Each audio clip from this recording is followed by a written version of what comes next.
돈을 버는 다양한 방법, 재테크 기사와 돈 되는 정보로 투자의 기준을 제시해주는 재테크 노하우 머니쇼 시작합니다. 간밤 뉴욕 증시 3대 지수 모두 일제히 상승 마감했죠. 네, 그렇습니다. 마이크로 테크놀로지 개장 전부터 급등하는 모습이라서 기대는 컸습니다. 그리고 또 미국에서 발표된 지표들도 좋았죠. 2분기 GDP 성장률이나 또 주간 실업수당 등 지표도 좋았는데 장중에는 다소 조금 흔들리는 모습도 보였습니다만 결국 장 막판 이렇게 3대 지수 러셀 2000까지 다 모두 올랐습니다. 또 중국의 재정정책 부양을 갖다 시사하는 또 립서비스까지 있었는데요.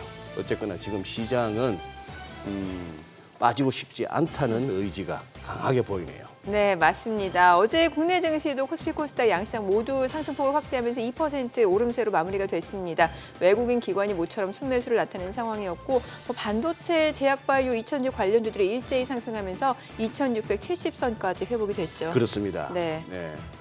예, 요새는 이제 또 개장하면 오전에 좋다가 오후부터 상승 흐름이 꺾이는 경우도 있고 했습니다만 어제는 모처럼 기관, 외국인 쌍끌이 매수에 오전보다 오후가 더 좋았던 투자자분들로서는 늘 이랬으면 싶은 그런 장세 흐름이었습니다. 네, 오늘도 또 그러한 상승세가 이어질 수 있을지 좀 기대를 네. 해봐야겠죠. 예.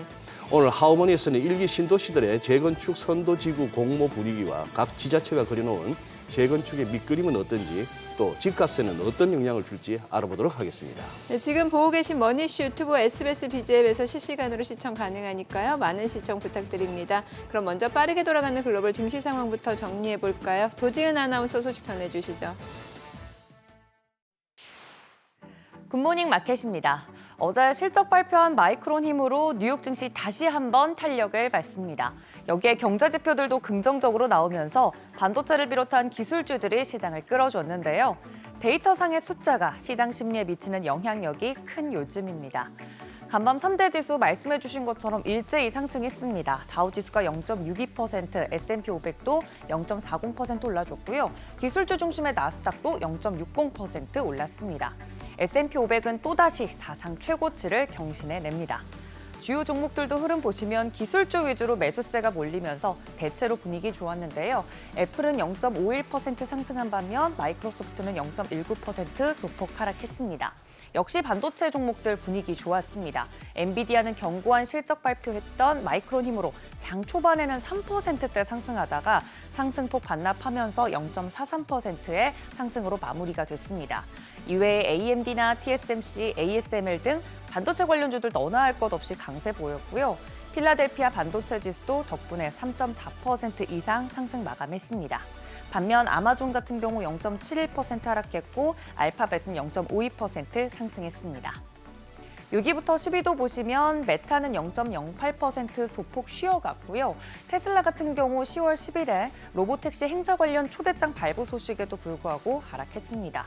개별적으로 차익 실현 욕구가 높아진 탓으로 풀이가 되고 있고요. 그 밖에 리비안이나 루시드 등 다른 전기차 기업들은 흐름이 좋았습니다. 특징적인 부분 한눈에 좀 정리를 해보면 반도체와 중국 관련 기업들은 강세를, 반대로 에너지 업종은 부진한 하루였습니다. 마이크론 힘으로 대체로 반도체 종목들 흐름 좋았지만 이 슈퍼 마이크로 컴퓨터 같은 경우 연례 보고서 제출 연기와 또 회계 조정 관련 법무부 조사 소식에 12% 넘게 급락하면서 반도체 종목들의 발목을 좀 중간에 잡았습니다. 이게 문제가 될 경우 엔비디아도 매출 감소 가능성이 높아지기 때문에 장중 상승폭을 반납했습니다. 또 알리바바나 핀도더, 진동닷컴 등 중국 소비 관련 종목들도 중국의 경기 부양책 효과로 다시 한번 힘을 받았는데요. 이번 중국 정치국 회의에서 5% 안팎이라는 올해 경제 성장 목표를 달성하기 위해 필요한 지출을 제공할 것이라고 언급하면서 투자 심리 다시 한번 끌어올렸습니다. 중국 관련 종목들 포함해서 부동산 관련 종목, 또 경기 확장과 관련돼서는 캐터필러 같은 기계 업종, 또 더불어 구리 광산 업종 등 원자재 관련 업체들도 주가 강세 보였습니다. 마이크론이 앞에서 끌고 뒤에선 경제 지표들이 뒷받침해준 덕분에 상승 흐름 이어갈 수 있었습니다. 미국 경제가 회복세 보이고 있다는 데이터들 나오고 있는데요. 3분기 미국 국내, 2분기 미국 국내 총생산 증가율 확정치 3.0%로 집계가 됐습니다. 전문가 전망치에도 부합했고요. 한 달 전 발표됐던 잠정치와 동일한 수치입니다. 우려와는 달리 미 경제가 탄탄한 소비를 바탕으로 2분기 들어서 견조한 성장세를 보이고 있습니다. 발표된 신규 실업수당 청구 건수도 보시면 21만 8천 건으로 나오면서 한 주 전보다 4천 건 줄었습니다. 지난 5월 이후 4개월 만에 가장 적은 수치고요. 전문가 예상치도 밑돌았습니다. 그만큼 고용시장도 탄탄하다는 뜻이겠죠. 더 나아가서 옐런 재무장관이 고용시장과 물가가 연착륙을 향한 궤도에 있다는 점 언급하고 은행들의 자본력도 충분하다고 말한 점도 경기에 대한 자신감이 커진 요인이었습니다. 특히 물가가 하락하면서 실질임금이 상승한 가운데 연준의 금리 인하가 결국 위축되고 있는 소비를 견인할 수 있다는 기대도 시장에 긍정적인 영향을 미쳤습니다. 덕분에 다우와 러셀 2000 지수도 견고한 흐름 보였습니다. 미국 경제가 여전히 탄탄하다는 신호에 국채 금리는 상승했습니다. 2년물 같은 경우 3.62%대, 10년물은 3.79%대 상승 마감했습니다. 반면 유가는 하락세에 이어지고 있는데요. 주요 산유국인 사우디아라비아가 증산을 계획하고 있다는 소식에 국제유가 3% 이상 급락했습니다. 간밤 엑손모빌이나 쉐브론 등 에너지 업종이 부진했던 이유이기도 하고요. WTI 배럴당 67달러 선에, 브렌트유는 배럴당 71달러 선에 하락 마감했습니다. 마이크론 훈풍과 경기에 대한 자신감으로 다시 한번 상승한 뉴욕 증시. 이번 PC 물가지표 발표에는 어떻게 시장이 반응하는지 함께 지켜보시죠. 굿모닝 마켓이었습니다.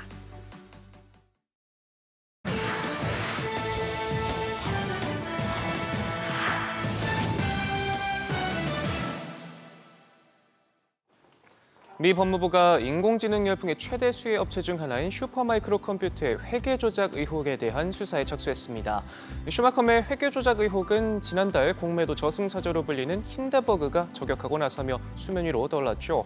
힌데버그는 석 달간의 조사를 거쳐 확인한 회계상의 경고 신호와 관계 당사자의 미공개 거래 증거 등을 찾아냈고, 또 슈마컴이 4년 전 미 증권거래위원회 조사로 회계 위반 사항이 적발돼 과징금을 냈지만 여전히 개선되지 않았다며 연쇄 상습범이라고 주장하기도 했습니다.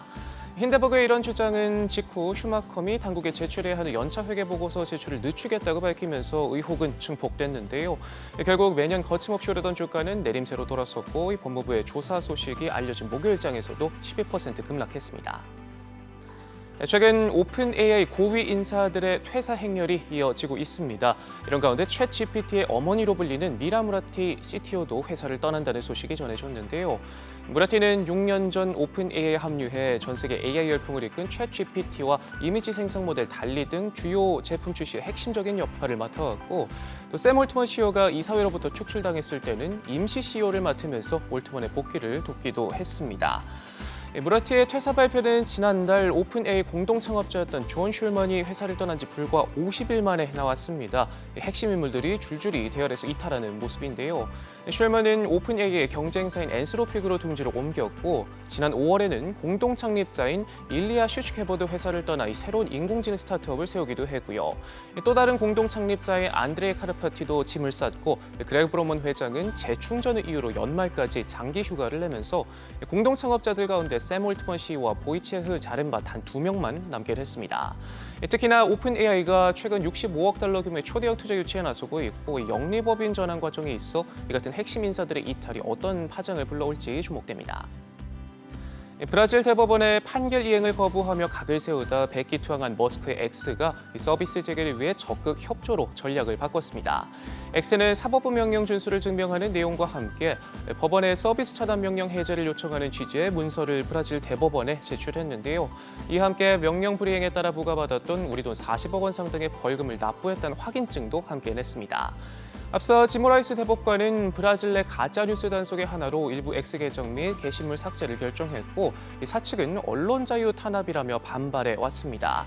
이에 따라 브라질 대법원은 X의 서비스 정지와 벌금, 또 X와 연관된 우주기업 스페이스X의 위성 인터넷 서비스 스타링크 계좌 동결 등을 명령했고, 이 사태는 머스크와 지모라이스의 대법관 사이 개인적 대립 양상으로까지 이어졌지만 인구 2억 1천만 명의 남미 최대 규모의 시장인 브라질을 포기할 수 없었던 머스크가 결국 한 발 물러서는 모습입니다. 미국과 유럽, 중남미 주요 국가들이 중국산 철강의 우회 수출에 빗장을 걸어 잠그고 나선 가운데 일본도 이에 동참하기로 했습니다. 일본 정부는 원산지의 국내 가격보다 싼 값에 수입된 제품에 대한 반덤핑 관세 대상을 확대할 방침인데요. 특히 제3국을 통해 유입되는 우회 수출품은 물론 이 제품의 소재와 부재 등을 다른 국가로 이전해 가공 및 변경한 경우도 과세 대상에 포함하기로 했습니다. 이용계좌신문은 그동안 반덤핑 관세를 제한적으로 활용해온 일본의 이 같은 결정이 매우 이례적이라고 짚었는데요. 현행 제도는 원산지와 제품을 지정해 반덤핑 과세를 부과하고 있어 제3국을 경유해 들어오는 제품이나 사양을 일부 바꾼 경우는 과세가 불가능했는데 앞으로는 우회 수출을 통해 과세를 회피할 것으로 의심되는 제품도 간단한 조사만으로 관세를 부과할 수 있게 됩니다. 지금까지 글로벌 비즈였습니다. 어제장 이슈가 있었던 업종 살펴보는 기업 이슈 시간입니다. 어제 우리 시장에는 모처럼 반도체주에 강하게 수급이 몰리면서 양시장 모두 활짝 웃었습니다.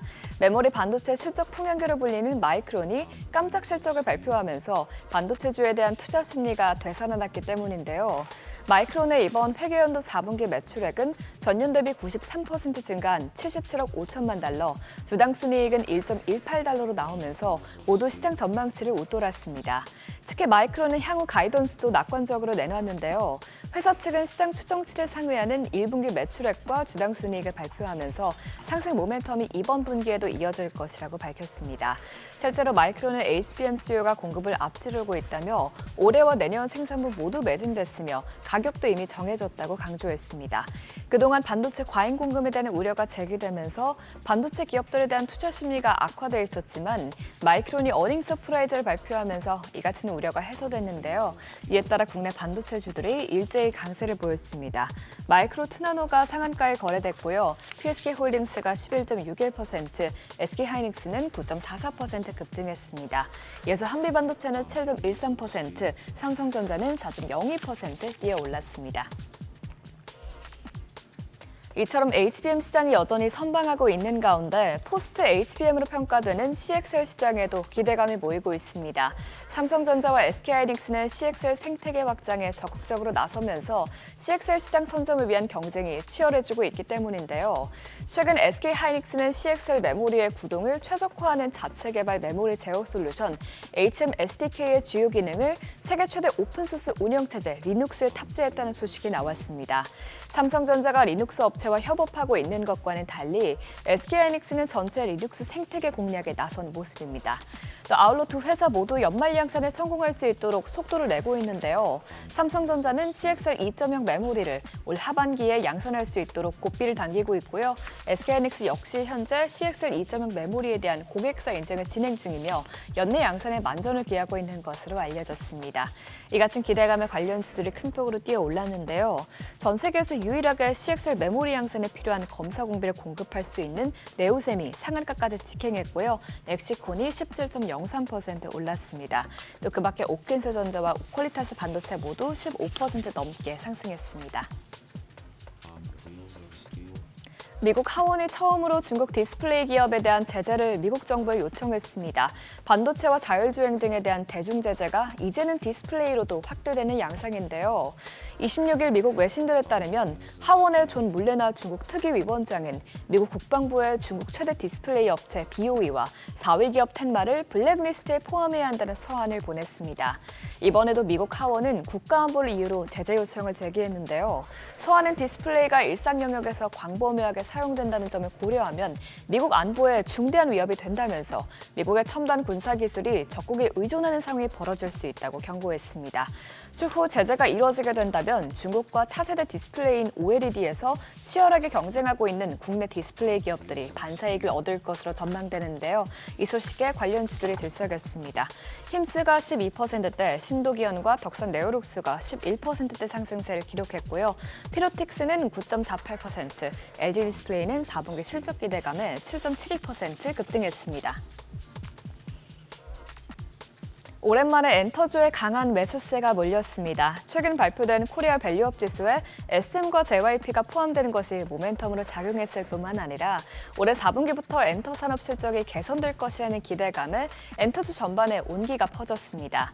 SM과 JYP는 모두 올해 4분기에 신인그룹 데뷔가 예정돼 있고 SM은 같은 분기 그룹 에스파와 NCT의 신보도 예정돼 있어 실적 개선 가시성이 높아진 상황인데요.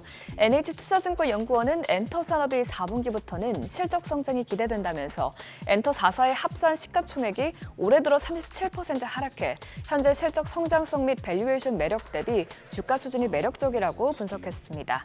또 한편 한동안 엔터주를 짓누르던 이른바 미니진 사태도 마무리 국면에 돌입하면서 불확실성이 어느 정도 해소된 것도 주가에 긍정적으로 작용했는데요. 이 같은 이슈에 엔터주의 저가 매수세가 강하게 유입됐습니다. 어제 SM이 7.13%, 하이브가 6.39% 급등했고요. 디어유가 4.96%, JYP 엔터테인먼트가 4.73% 올랐습니다. 지금까지 어제장 이슈 살펴봤습니다. 한 주의 마지막엔 금요일장 투자에 도움되시길 바랍니다.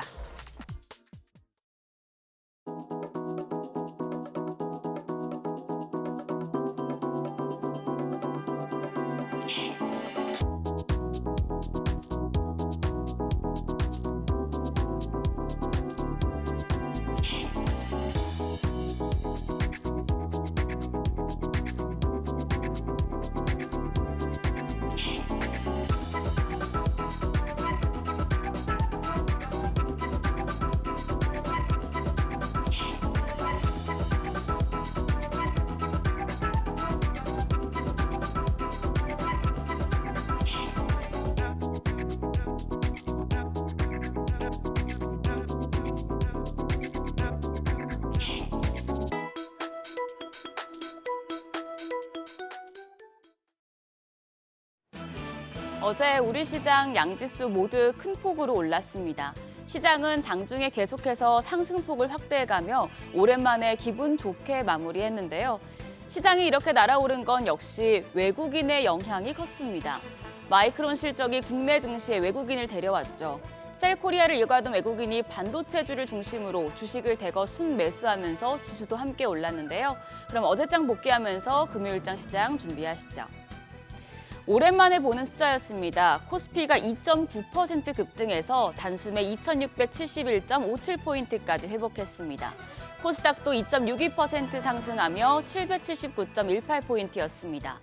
마이크론의 예상치를 웃돈 실적에 반도체 겨울에 대한 우려가 불식되면서 코스피 한 달 반 만에 최대 상승폭을 기록했습니다. 수급 마감 상황입니다. 고대하던 외국인 수급이 폭발적으로 유입됐습니다. 어제 유가증권 시장에서 외국인 4,835억 원 순매수했는데요. 선물까지 합치면 1조 6천억 원가량의 폭풍 매수를 했습니다. 외국인이 7거래일 만에 시장에 돌아오면서 지수의 상승을 이끌었고요.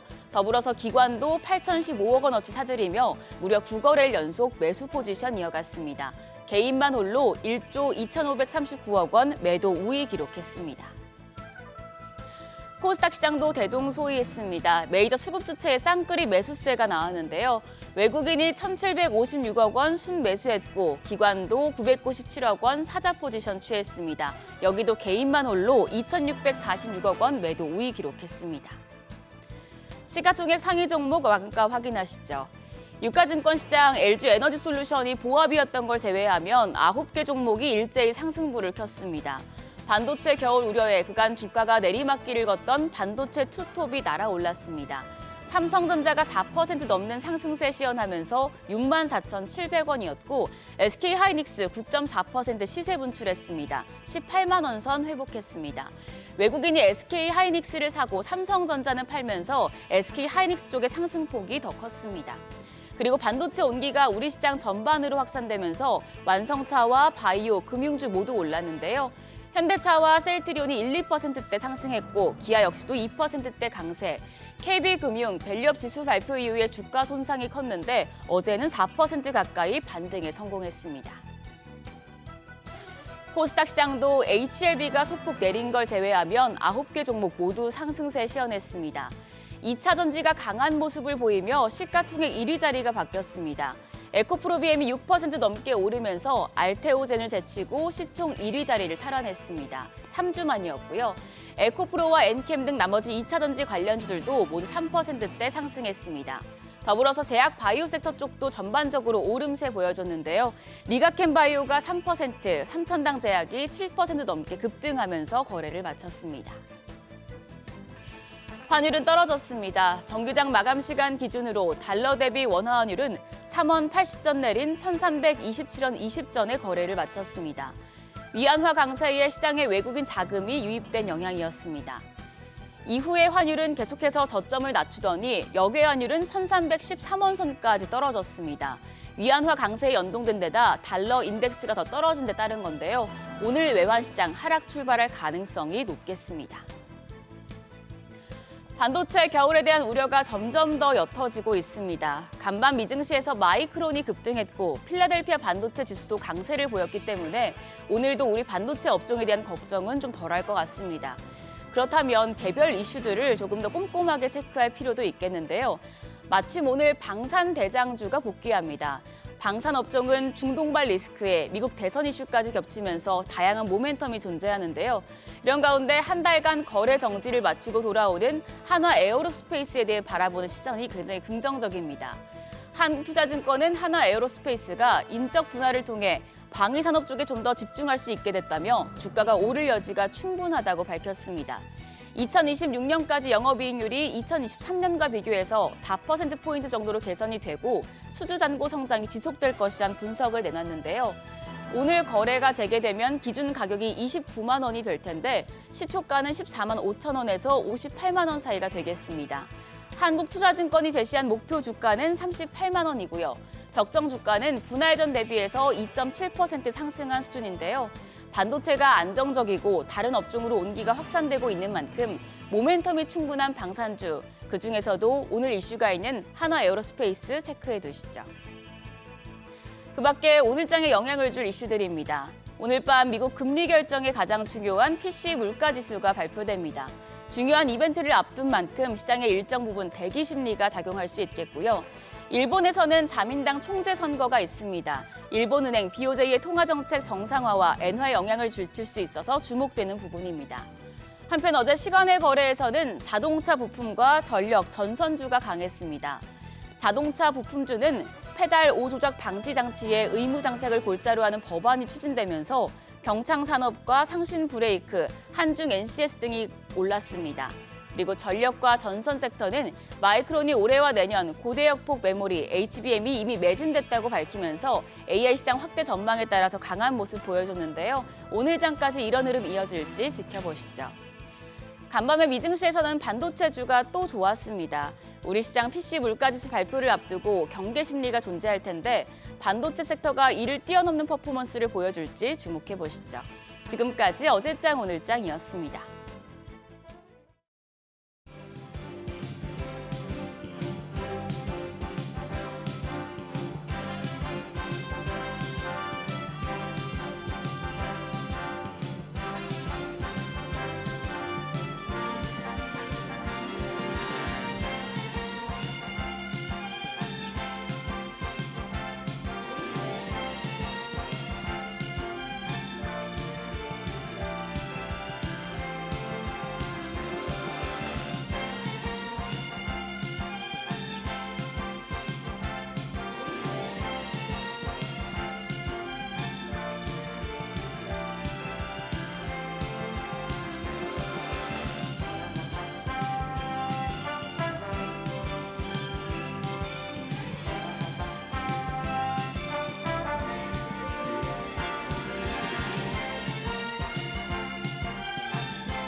네, 현재 시각 8시 24분 지나갑니다. 지금 보고 계신 머니이슈 유튜브 그리고 SBS BG앱에서 실시간으로 시청 가능하니까요. 많은 시청 부탁드립니다. 그리고 다양한 정보 원하시는 분들은 카카오톡 채널에서 크존 검색하셔서 친구 추가하시기 바랍니다.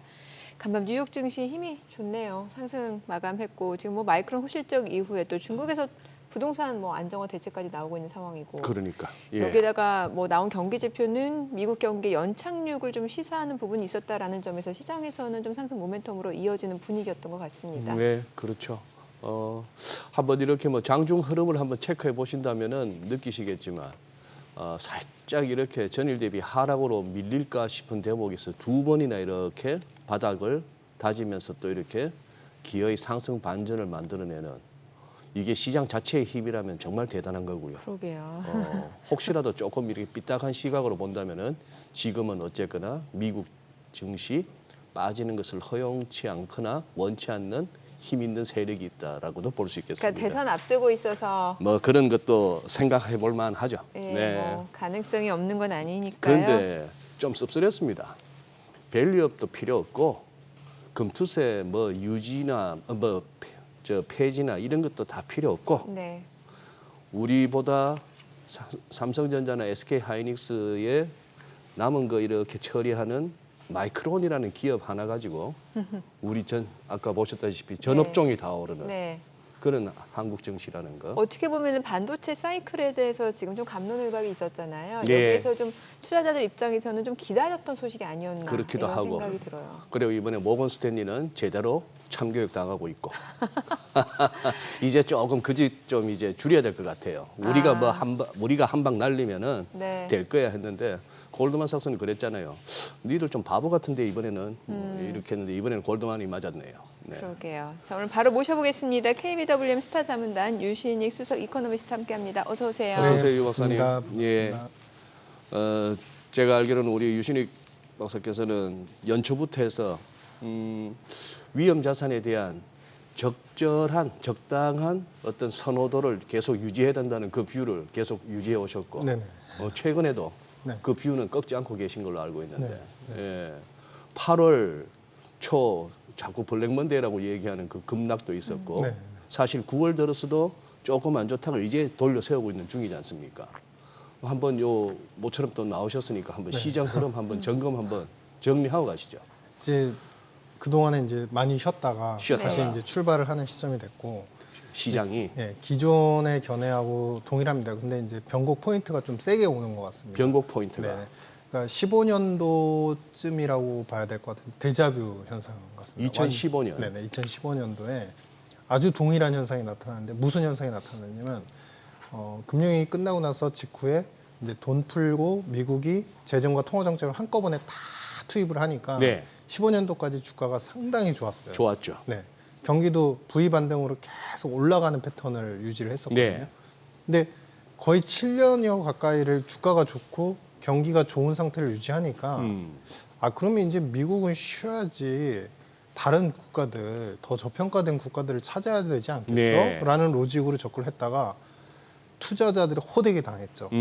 왜냐하면 7년 동안 왔는데 그 다음 이제 16, 17년도에 바로 트럼프가 들어서게 되죠. 다음 대통령이 와서 최소 2년 이상은 하는 동안 미국은 더 갑니다. 근데 그 기간 동안에 저평가되어 있다고 생각했던 한국을 비롯해서 다른 신흥국들은 저평가니까 좀 더 올라야 되지 않겠어? 유럽도 마찬가지고요. 그 국가들은 못 갑니다. 소외가 되기 시작합니다. 네. 완전히 전형적으로 1등이 계속 달려다가 이제 쉬고 2등, 3등이 가겠지 했는데 여전히 쉬다가 1등만 더 가고 나머지는 디커플링 되는. 예. 그때 이제 나온 단어가 미국의 나홀로 성장, 미국의 나홀로 상승 이 얘기가 나왔는데 또는 뭐 미국 예외주의 뭐 그렇죠. 네. 예. 그래서 지금이 바로 그런 상황에 그 접어들고 있다.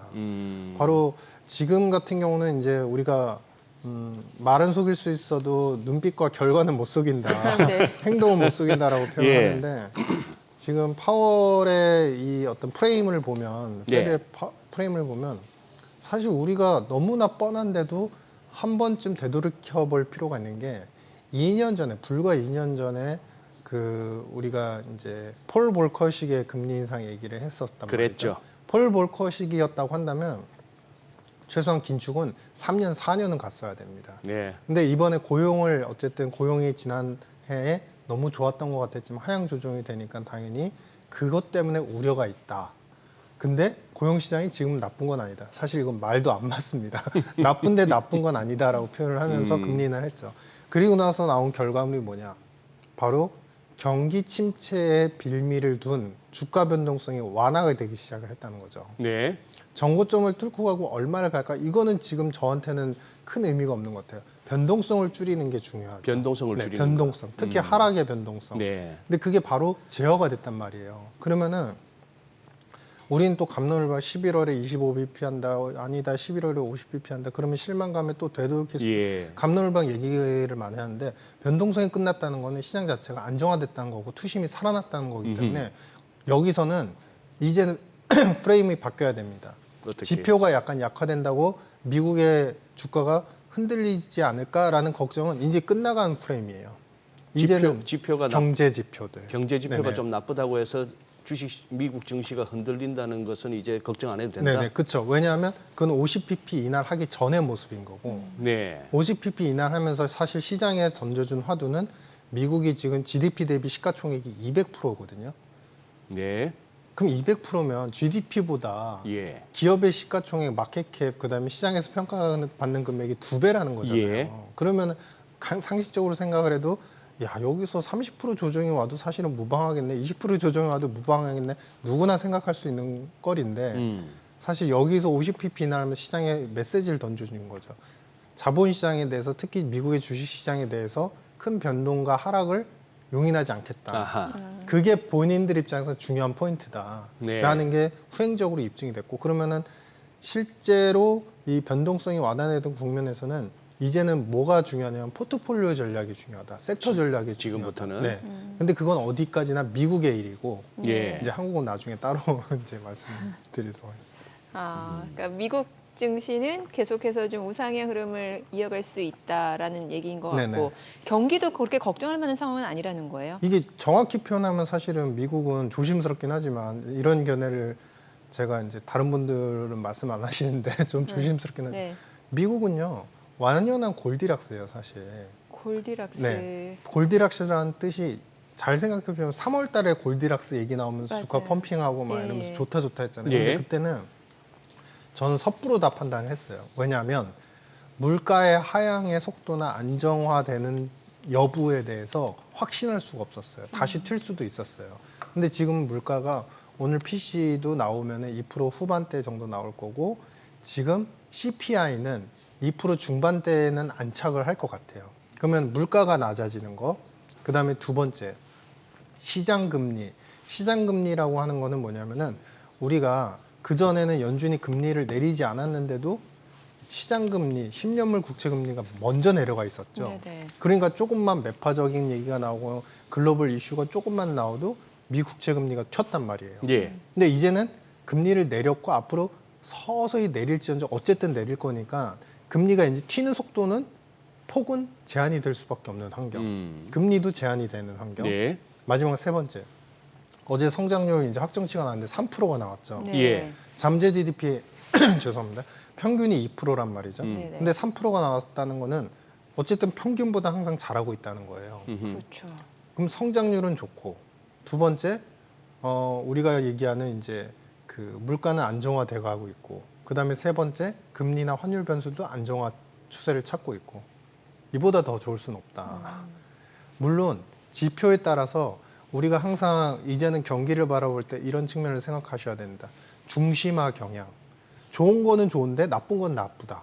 근데 나쁜 거에 꽂혀가지고 이거는 불황이다라고 해석을 하면 해석의 방향이 틀리다는 거예요. 좋은 거에 초점을 맞추고 좋은 거를 더 좋게 만들려는 정부와 중앙은행의 정책들이 이어지면서 주가를 올리는 이게 바로 센트럴라이제이션. 좋은 나라는 더 좋게 만들고 네. 좋은 지표를 계속 더 좋게 만들려는. 참고로 어제 나온 이제 그 우리 3% GDP에서 미국의 실질 GDP 3%에서 2% 이상 가량이 거의 소비에서 나왔거든요. 네. 소비 안 죽습니다.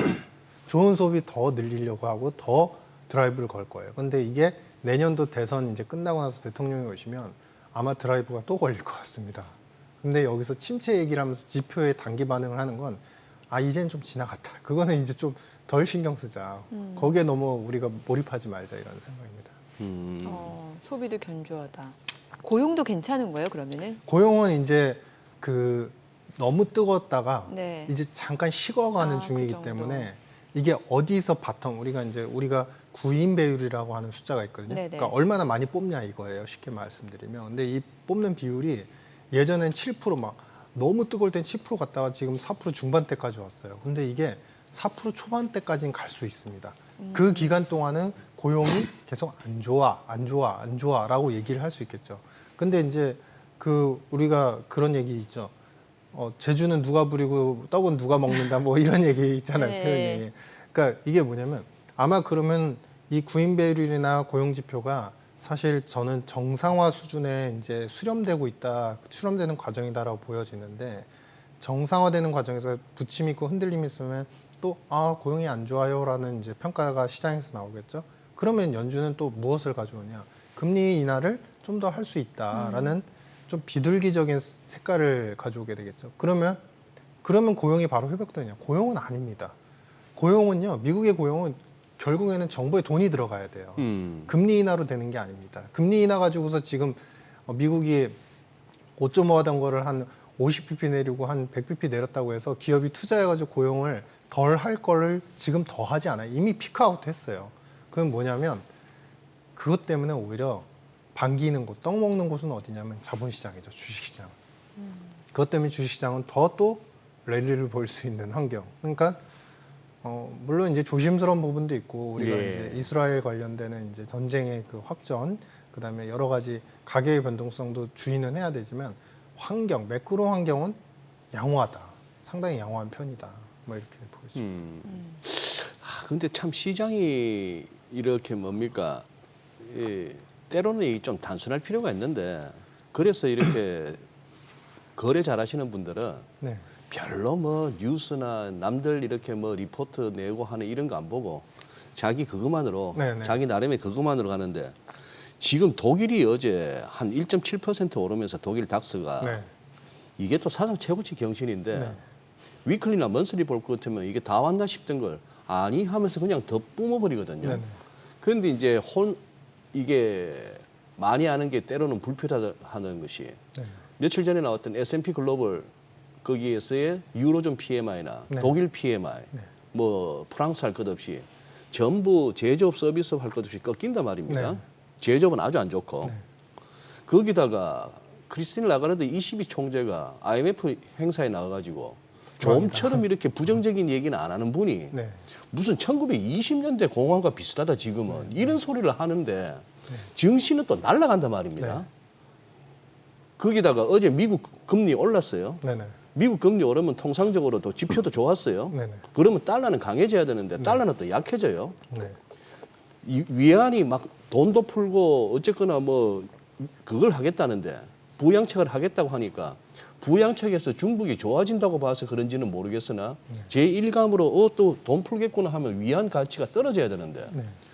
위안 환율은 또 훅 떨어지면서 네. 위안화가 굉장히 급강세로 간단 말입니다. 뭐 중국이 저러니까 뭐 구리는 또 어제 날라가요. 네. 근데 기름값은 떨어져요. 유가는. 네. 도대체 각 섹터별로 이렇게 트레이드들마다 네.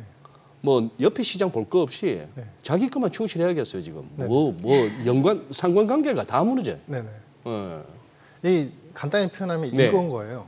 그러니까 이럴 때 속으면 안 됩니다. 이럴 때 속으면 안 된다. 그러니까 대장은 무조건 대장입니다. 이렇게 좋은 거를 중심으로 좋은 거를 더 살리면서 좋은 것이 갈 때는 무조건 대장이어야 돼요. 그냥 그 좋은 쪽으로 붙어야 돼. 네. 이럴 때 오늘 네. 같은 날 이제 오늘하고 주말 사이 이러면 야 중국이 부양을 했고 부양의 의지를 적극적으로 보였고 그래서 중국 자체를 봤을 때 네. 중국의 많은 지수들이 여기서 더 바닥을 칠 것 같지는 않아요. 완만하게 우상향할 것 밀릴 같아요. 만큼 밀렸죠. 네, 그렇죠. 그래서 중국이 어쨌든 중국과 유럽의 그 무역은 상당히 의존도가 높기 때문에 예. 중국이 좋아진다고 한다면 중국의 수입 때문에 유럽의 수출이 늘어나는 경향들이 상당히 많아왔거든요. 예. 그동안에. 근데 그렇기 때문에 독일까지도 긍정적인 영향을 받을 수 있고 특히 제조업에서 중국이 많은 수입품을 독일한테 살 수 있고 양국 간에 어쨌든 교육 관계가 있었고 외교적으로 이제 독일 총리가 먼저 날라가지고 중국한테 손을 내밀기도 했으니까 당연히 그런 부분에 포인트가 생기는 거고 그러면 이제 오늘과 내일 그다음에 다음 주 초반까지 분명히 나옵니다. 분명히 제가 이건 장담한데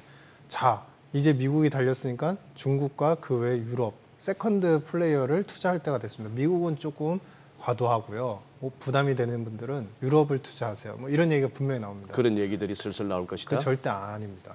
아니다. 네. 이게 달려가는 게임에서 우리가 1등만 간다고 그랬잖아요. 네. 근데 1등만 달려가다가요. 2등, 3등 한 번씩 뒤돌아보면서 야 1등이 혼자 가면 재미없잖아요.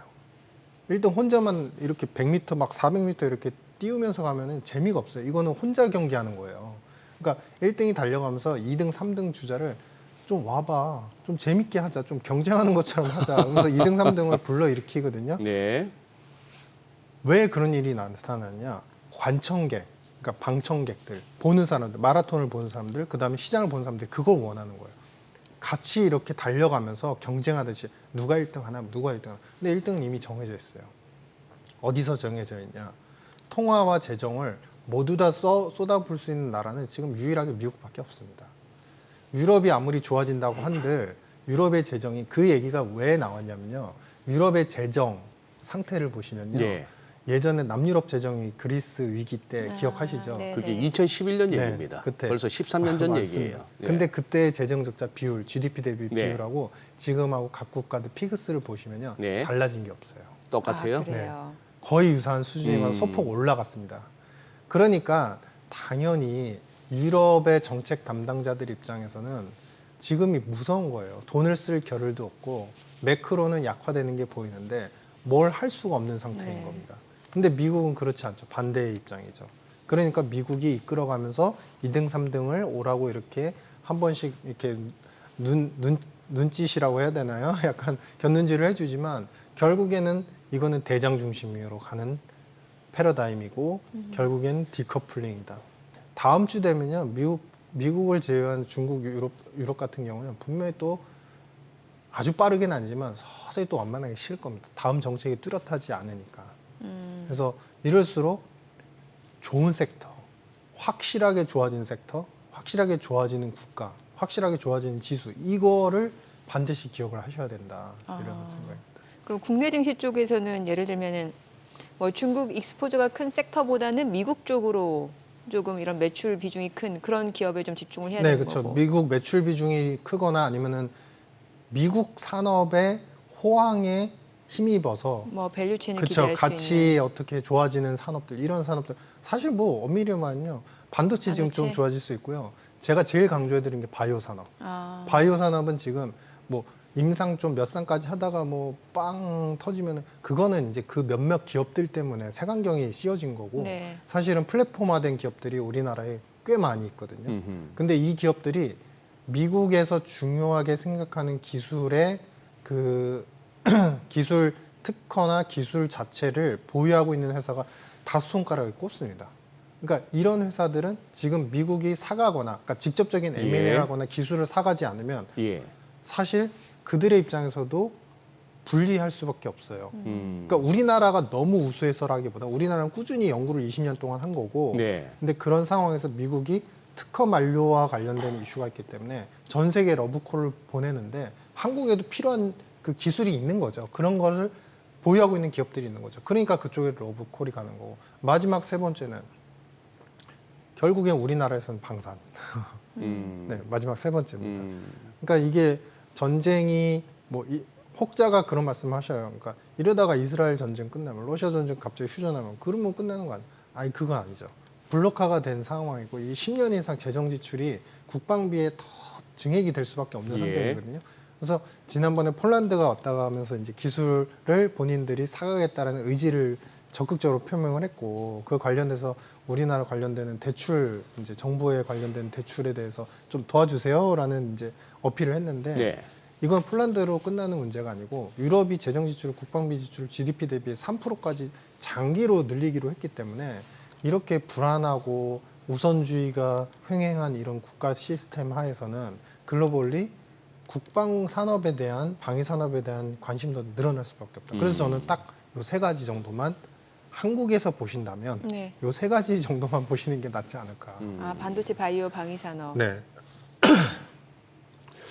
야, 근데 이게 저는 우리 유신익 박사님하고 이렇게 방송을 할 때마다 느끼는 것 중에 좋은 점 중에 하나는 네네.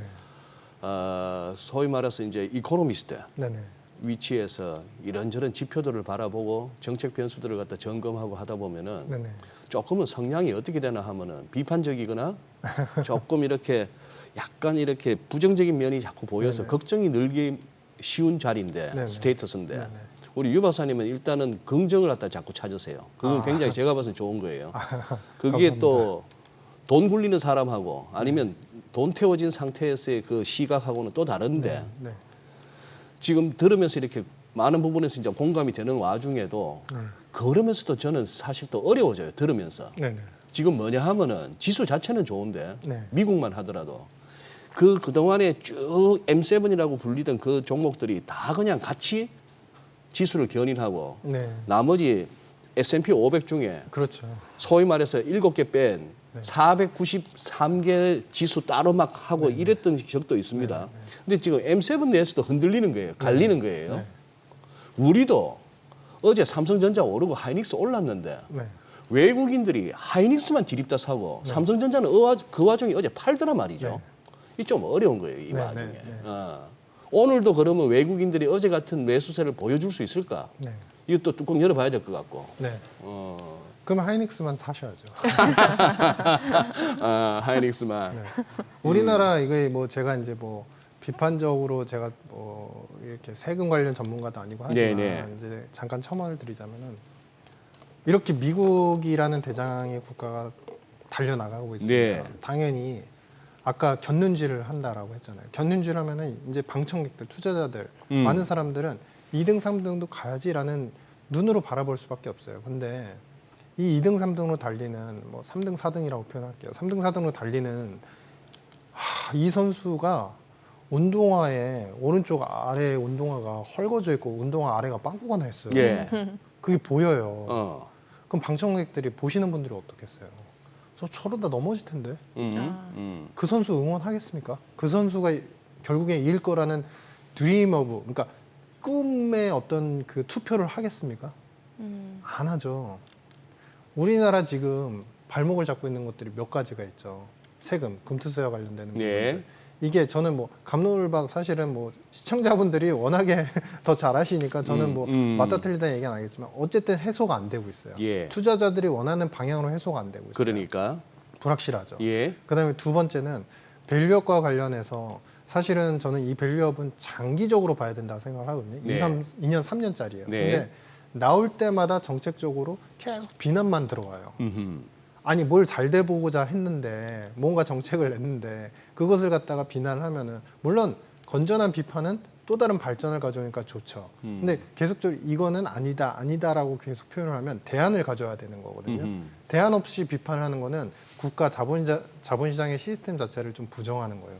근데 우리나라 사람들이 국민들이 우리나라에서 그거를 비판하는 사람들이 많아요. 그러면 우리가 우리를 비판하고 있는 외국인이 투자를 할 것이냐. 그리고 마지막 세 번째는 지금 가계부채 문제가 너무 많잖아요. 가계부채가 문제가 많고 부동산에 너무 자금 쏠림이 심하다 보니까 이게 통화도 그렇고 재정도 그렇고 금융시장을 금융을 완화하기 위한 어떤 정책 여력이 없어요. 그러니까 이쪽이 너무 뜨겁고 너무 약간 불하고 과잉한 버블 요소가 보이니까 막상 이쪽을 살리려고 하는데 정책을 써서 이 불한 게 더 터질까 봐.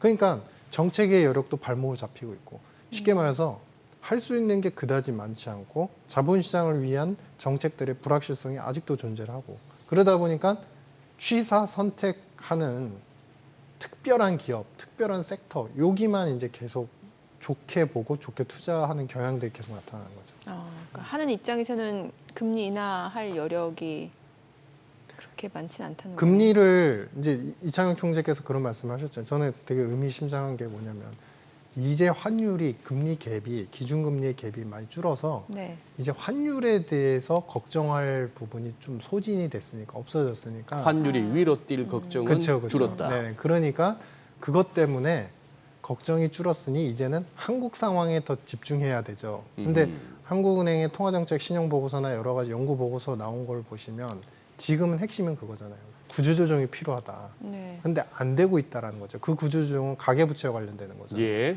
우리나라가 이거는 참 안타까운 일이지만 가계부채 비율이 GDP 대비해서 지금 1등을 기록하고 있어요. 주요 네. 중에서. 일본 부채가 많다고 하고 미국 많다고 그래도 저 밑에 있어요. 60%대, 70%대예요. GDP 대비 가계부채. 그만큼 성장이 어느 정도 되는 수준에 맞춰서 예. 부채가 적당하게 형성돼 있다는 거고 네. 우리는 성장의 속도 대비해서 일단 모든 부채들이 과중하게 눌리고 있다는 거거든요. 그러니까 그만큼 한은의 입장에서도 이런 부채 문제를 금리야 인하할 수 있을지언정 금리를 25bp 인하를 할 수 있다고 하더라도 그게 무조건적으로 비둘기고 완화 정책이 아닙니다. 그러면서 다른 방식으로라도 통제나 좀 매파적인 정책 스탠스를 취할 수 있는 그래야만 되는 그리고 시그널을 그렇게 보내신 그런 상황이다. 네, 알겠습니다. 지금 시각 8시 50분 지나갑니다. 오늘 양시장 예상 체결지수 체크해 보도록 하겠습니다. 먼저 코스피 보도록 할게요. 오늘 0.49% 상승 출발 예상되고요. 2,685포인트로 집계가 됩니다. 어제 2,670선 회복이 됐죠. 오늘 추가적으로 상승세가 예상이 되고요. 코스닥 강보합 출발 예상됩니다. 예상 체결지수는 780포인트로 집계가 됩니다. 시가총액 상위 종목 예상 체결가 보도록 하겠습니다. 오늘 삼성전자가 1% 상승 예상되고요. 지금 호가는 65,500원으로 집계가 됩니다. SK하이닉스 오늘 3% 가까운 강세가 예상됩니다. 호가 186,300원이고요. LG에너지솔루션 보합 예상됩니다. 삼성바이오로직스가 1.6% 하락 예상되고요. 호가는 103만 5천 원. 현대차 보합 예상되고요. 기아도 보합 출발 예상됩니다. 호가 104,900원이고요.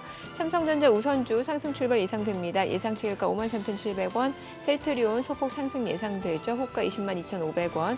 KB금융이 1% 가까이 올라갈 걸로 보입니다. 예상 체결가 지금 81,300원이고요. 강보합 출발 예상되네요. 포스코홀딩스가 지금 1% 넘게 상승 출발 예상되고요.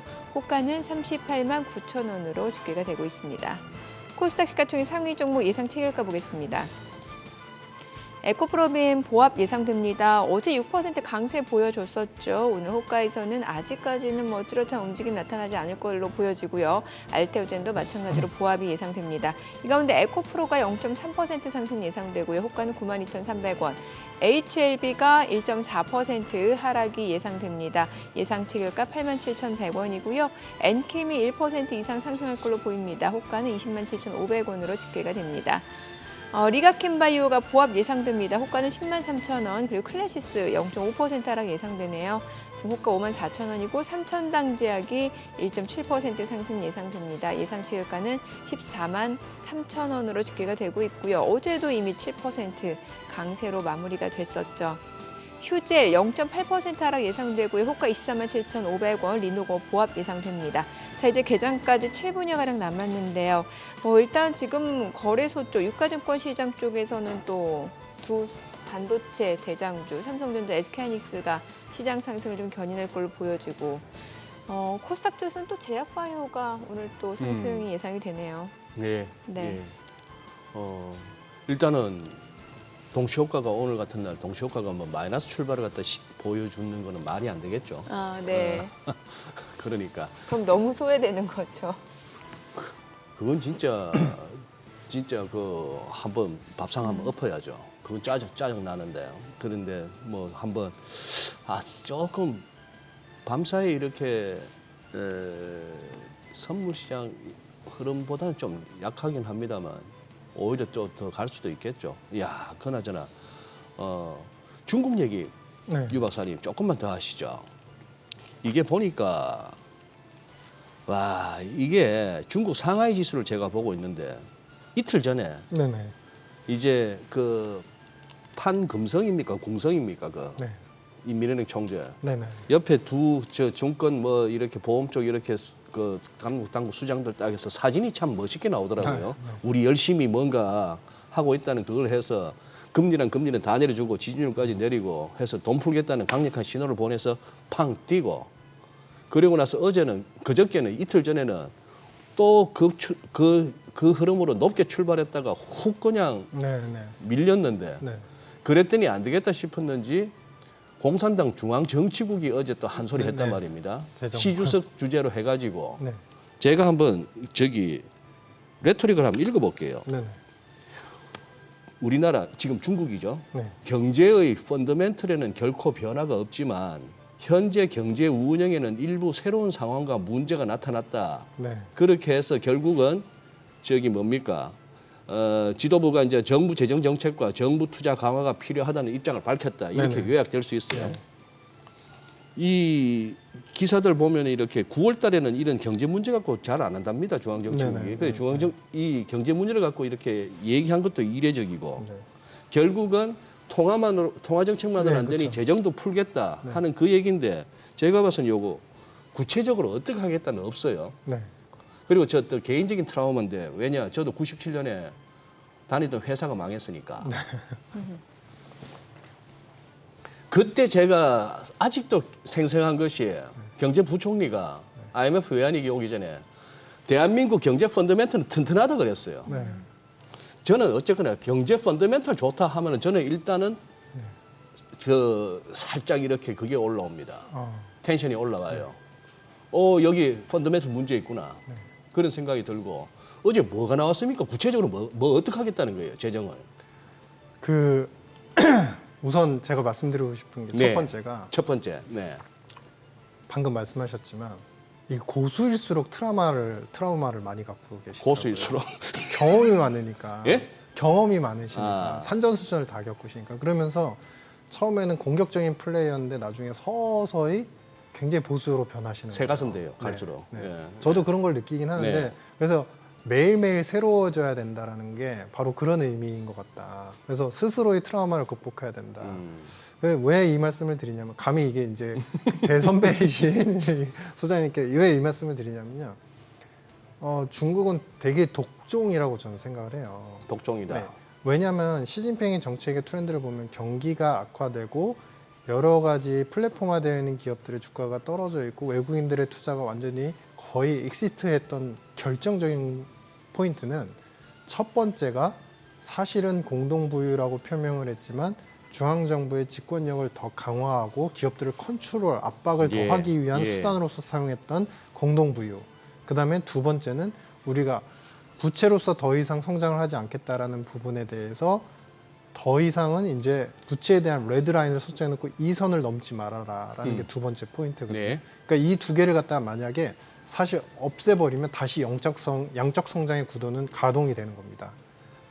다시 올라가는 거죠, 부채로. 근데 지금 이제 걱정을 했던 건 재정이 결국에 그러니까 많은 부분에서의 수입이 중앙정부의 수입 같은 경우는 지방정부도 마찬가지고 중앙정부도 마찬가지고 중국 같은 경우는 부동산 세금에서 다 나오거든요. 예. 근데 거래가 없는 거예요. 그러니까요. 근데 어제 같은 경우 그 얘기가 화들짝 놀라는 게 GDP 대비 재정 적자가 중국은 항상 컨트롤 범위에 있었어요. 마이너스 3, 4 정도 있었어요. 근데 그거를 더 넘어갈 수도 있는 상황이기 때문에 그동안 투자자들은 더 회의적으로 봤고 예. 근데 이 마이너스 4가 넘어가는 거를 감내하면서도 지출을 하겠다라고 표현을 한 거잖아요. 예. 그러면 뭔가 굉장히 큰 쇼오프를 하겠다. 구체적으로 재정 지출을 어느 분야에 하겠다라고는 얘기는 안 했지만 그동안의 관례나 그 트렌드를 보면 사실은 건설 산업과 아주 약화되어 있는 건설 산업, 그다음에 제조업, 그리고 마지막에 항상 붙었던 게 이제 우리 4차 산업, 그러니까 신산업이라고 표현을 하는데 신테크 산업에 대해서 이제 부양을 하겠다. 돈을 직접적으로 투입을 해주겠다. 어떻게 하냐면은 기업들이 성장하는데 자기들이 도움을 주기 위해서 계속적으로 자금을 투입을 해주겠다라는 입장이거든요. 네. 그러면 그동안에 약화됐던 고용시장이 약화되고 그다음에 실업률이 올라갔던 요소들이 일단은 안개가 걷히겠죠. 그것에 대한 기대감을 갖고 있는 것이고 마지막 중요한 포인트는 지금 건설사하고 제조업들이 굉장히 힘들어진 상황에서도 재정 지출을 어느 정도 해준다고 한다면 이 돈으로 그동안에 악화된 부동산 경기를 바로잡지 못해요. 근데 다만 재정이 안 좋은데도 불구하고 제조업이나 건설 쪽에 어느 정도 투입을 해줄 수 있는 여력이 있다고 한다면 의지가 있다고 한다면 이번에 정책으로 끝나지 않겠구나. 한 번 돈 쓰면 계속 쓰니까요. 중국은 항상 그래왔으니까. 그런 것에 투자자들은 기대를 갖고 있는 거죠. 그러니 정책의 어떤 디테일한 측면에서 실체가 있느냐 부분도 따지고 실제 효과가 있을 것이냐는 차차 확인해 나가면 되는 네. 거고 지금은 일단 여기저기서 취업 그룹들이 막 이렇게 하니까 네. 일단은 같이 여기에 동참하는 게 네. 수겠네요. 그렇죠. 투자자 입장에서는. 맞습니다. 근데 중국을 지금 그러면 새롭게 투자하느냐? 앞에서도 여러 번 강조드렸지만 그건 아니다. 1등을 먼저 잡아가는 게 맞다. 투자자 입장에서. 근데 그렇다고 굳이 중국이 시간이 걸릴지언정 완만하게 정책 의지를 보였으니까 그 다음번 정책을 생각해 보면 네. 사실은 중국은 이제 더 이상 바닥칠 일은 없을 것 같다. 완만한 상승 정도는 우리가 예상할 수 있지 않을까 이렇게 생각합니다. 오히려 중국은 이럴 때 좀 탈출할 수 있는 기회라는 얘기도 있잖아요. 근데 그 말씀들을 많이 하셔요. 근데 네. 굳이 지금 만약에 이제 어느 정도 수익이 되셨다면 탈출하셔도 되지만 손실이나. 시간이 오래 걸릴지언정 그동안 우리가 기다렸던 시간이 억울하지 않습니까? 그렇죠. 이제 정책이 막 이렇게 포인트가 나오기 시작하니까. 그러니까. 알겠습니다. 자, 오늘 국내 증시를 확인해 보죠. 개장합니다.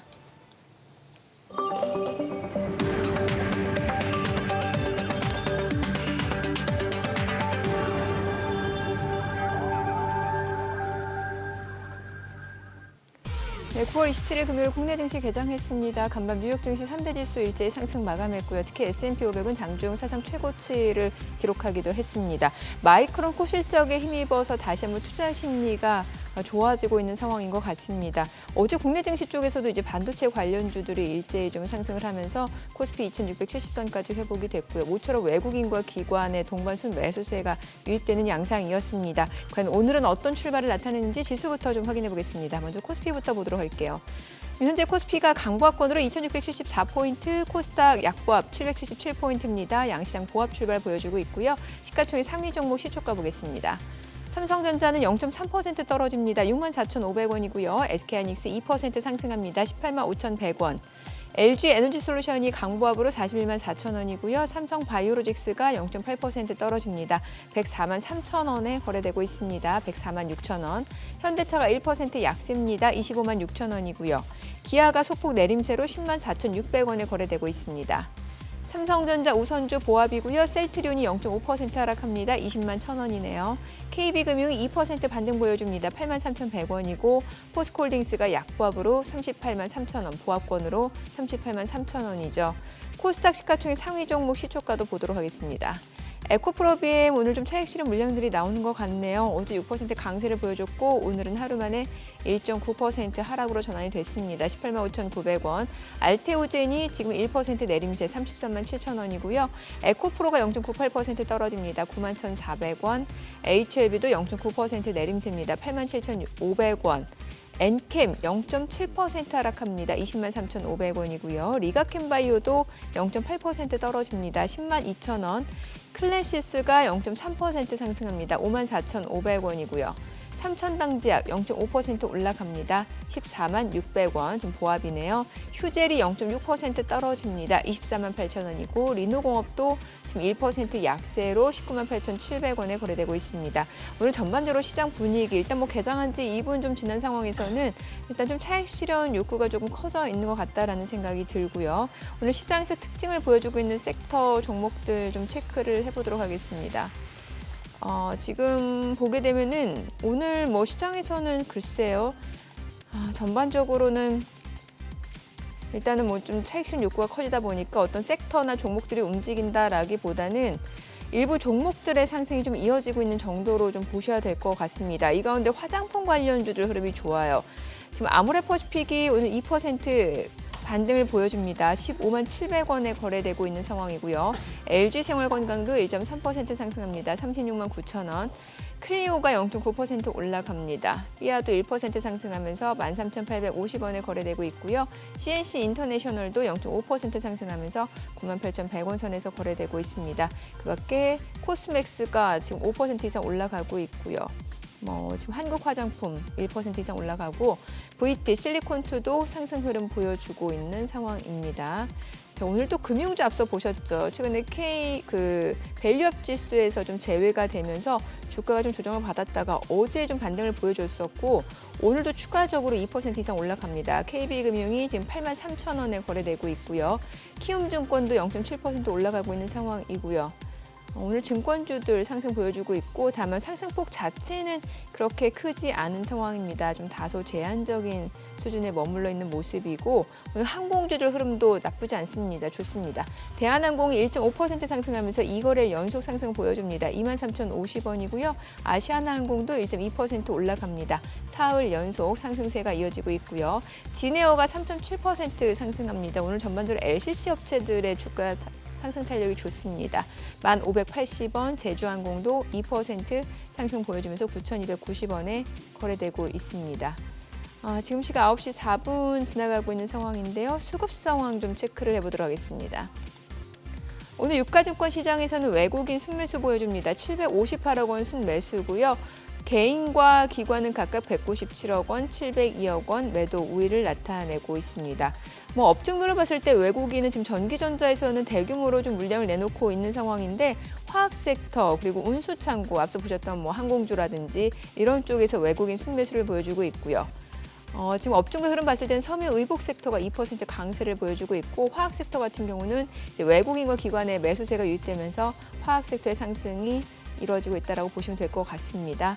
자, 코스닥 수급도 확인을 해보도록 하겠습니다. 코스닥 쪽에서는 지금 개인 투자자 홀로 순매수입니다. 527억 원 순매수고요. 외국인과 기관은 각각 391억 원, 131억 원 매도 우위를 나타내고 있습니다.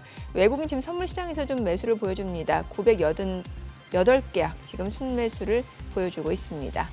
자, 오늘 외환시장 개장 상황 보도록 하겠습니다. 달러 환율 저희 전일 종가 정규장 마감 3시 30분 기준으로 알려드리고 있는데 9원 50전 하락한 1,317원 70전에 거래가 개장이 됐습니다. 오늘 좀 환율이 많이 떨어지네요. 네, 많이 예. 떨어졌네요. 예. 예, 밤사이에 많이 떨어졌는데 실제 달러 자체도 이렇게 인덱스 기준으로 지금 이제 자꾸 100을 갖다가 하회하려는 그런 흐름인데 이 와중에 달러엔 환율은 다시 또 145엔을 회복해가지고 환율 자체는 하방 경직성이 보이는데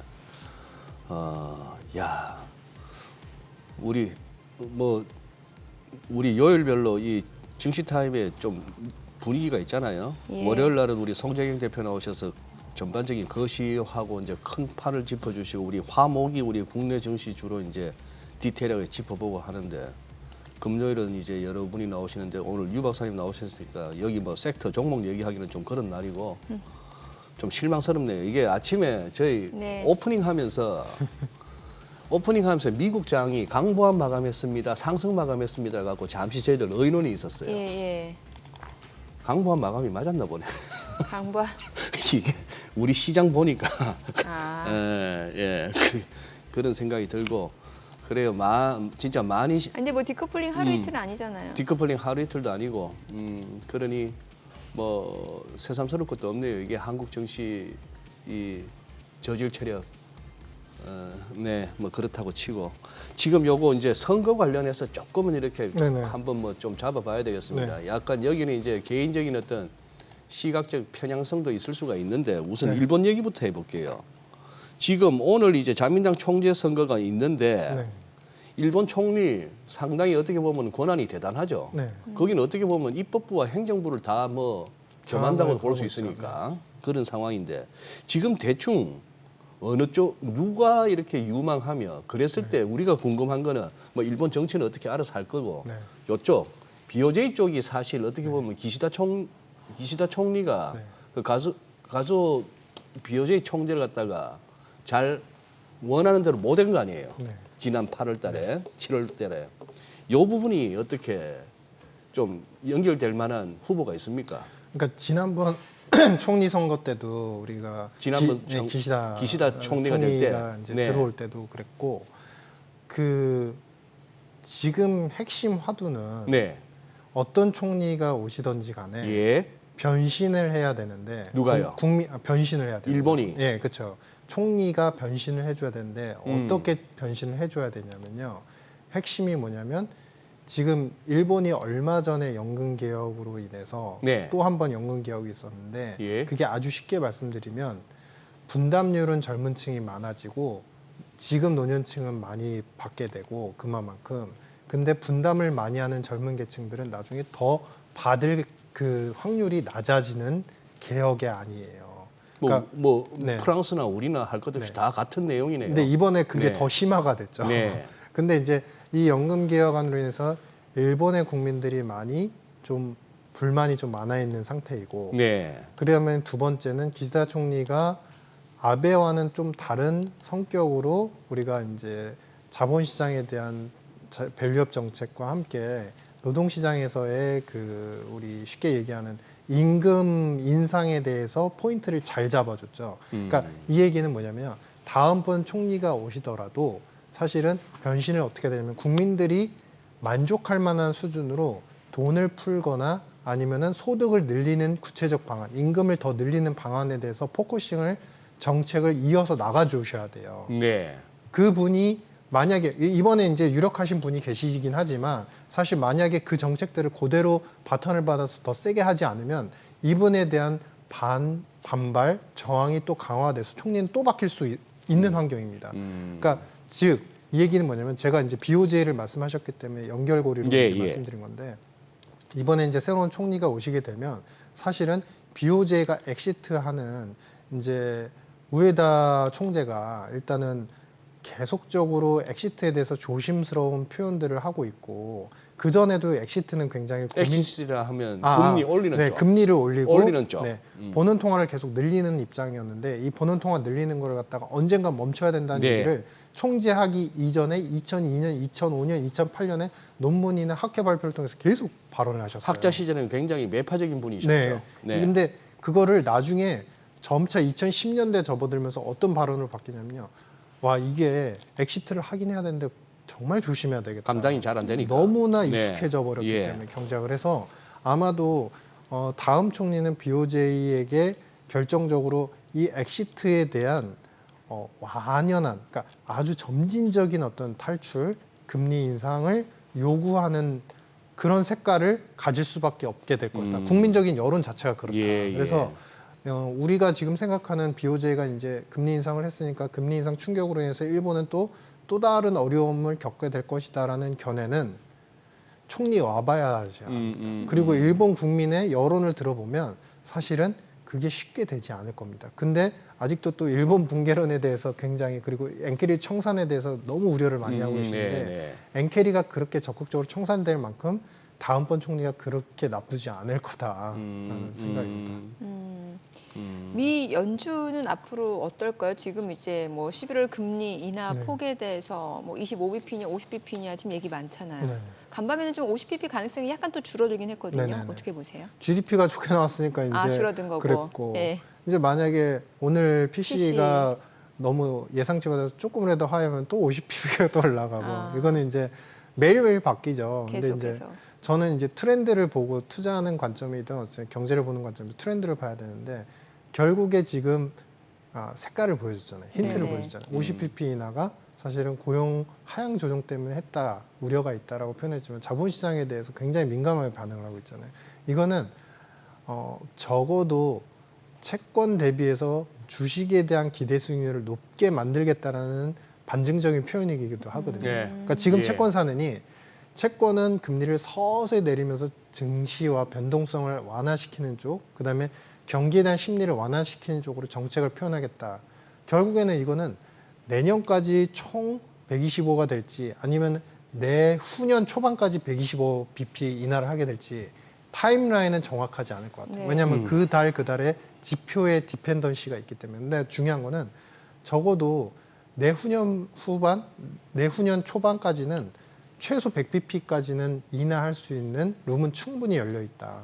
그렇기 때문에 뭐 1회에 25bp 인하에 대해서 우리가 자본시장이 실망을 하고 이제 주식 자체가 또 급변동을 겪는 그런 현상들은 크게 일어나지 않을 것 같다 이렇게 생각을 하고 있습니다.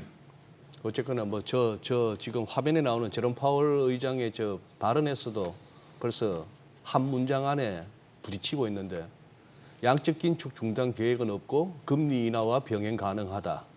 이 말도 웃기고 어제 확인된 어쨌거나 연율로 3% 정도 성장하는 나라에 그래도 아직도 2% 위에 이번에 뭐 암만 좋아봐야 2.2%일 것 같은데 전년비 PC가 네네. 뭐 그렇게 하면은 단순 계산으로 5.2 그 정도는 대줘야 되는 금리인데 네네. 이걸 갖다가 지금 시장은 3%까지 빨리 가자 이러고 있으니 참 뭐 세상이 요지경입니다. 그렇게 하는데 저는 뭐 요 부분도 한번 여쭤보고 싶네요. 아까는 일본 여쭤봤고 네. 트럼프 전 대통령이 최근 유세하면서 차이나는 펜실베이니아로, 네.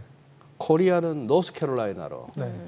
저머니는 조지아로. 네. 요 나름대로 라임이 있네요. 네네. 라임을 살린 것 같은데 네. 그렇게 해서 제조업들을 전부 미국으로 집어넣는 옮겨놓겠다. 네네. 그냥 뭐 선거 유세 때야 뭔 말을 못 하겠습니까? 어느 나라 동서고금을 막론하고 이 부분 어떻게 현실화될 수 있다고 봅니까? 일부 기업들은 현실화 가능성이 있다고 봅니다. 만약에 트럼프가 대통령이 되시면 되면 네. 왜냐하면은 잘 생각해 보세요. 그 재정이 어쨌든 빚이 많다고 하더라도 네. 부채를 찍어내면은 사실 다 사가 주잖아요. 패권 국가니까. 아, 네. 제2의 국가, 제3의 국가 보면 이만한 어쨌든 적자를 보면서도 채권을 발행했을 때 살만한 국가가 없어요. 사실 대안이 없기 때문에 미국이 1등인 거예요. 네. 그런데 트럼프는 세율 인하를 지금 외치고 있죠.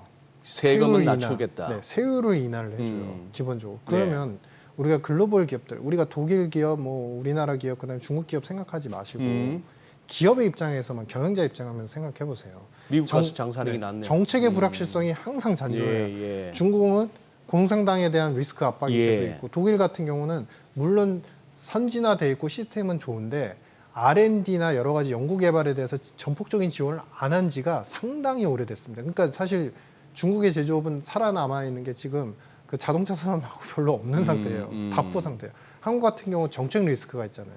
이 정책 리스크는 아주 쉽게 말씀드리면 제가 싱가포르 예를 잠깐 들어드리는데 예.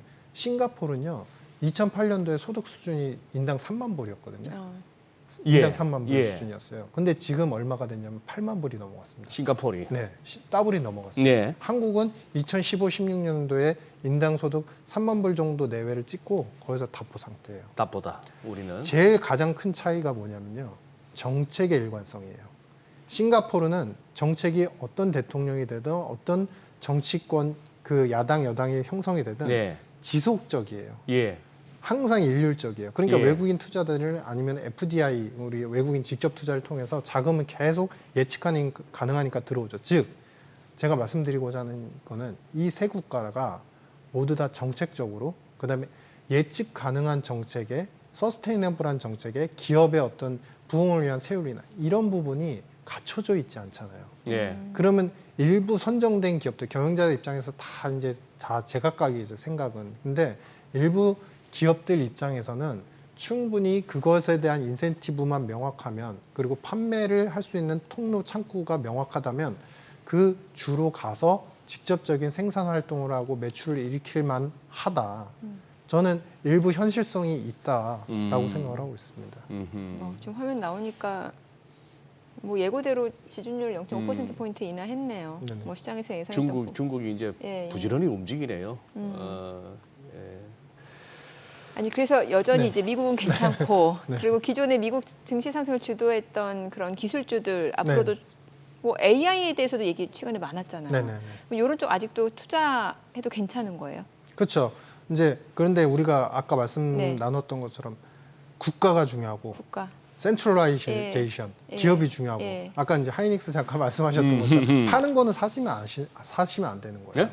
그러니까 외국인 외국인이 투자자들이 파는 파는 거. 거는 사시면 안 되는 거예요. 그러니까 이건 성향성이 이미 센트럴라이제이션이 됐다라고 봐야 되는 거죠. 그러니까 즉 디램의 수요는 여전히 견조하고 미국에서 수요는 굉장히 좋죠. 근데 그게 이제 한국의 기업들 뭐 대표적으로 삼성전자, 하이닉스인데 네. 당연히 여기서 취사 선택도 또 해야 되는 거. 그 디램의 그 낙수 효과가 어느 기업으로 많이 올지를 정말 잘 선택하셔야 되는 거죠. 네. 이게 50대 50의 문제지만 사실은 투자의 어떤 갈림길에서는 지금 같은 집중화, 중앙화의 그 컨셉에서는 잘못하면 아차하면은 완전히 기대 승률에 상대적으로 엉망이 될 수밖에 없는 그런 환경이거든요. 그래서 디램과 관련된 기술주들은 여전히 좋다. 근데 미국 포지션에 충분히 열려 있는 기업을 반드시 선택을 하셔야 된다. 이런 네. 생각입니다.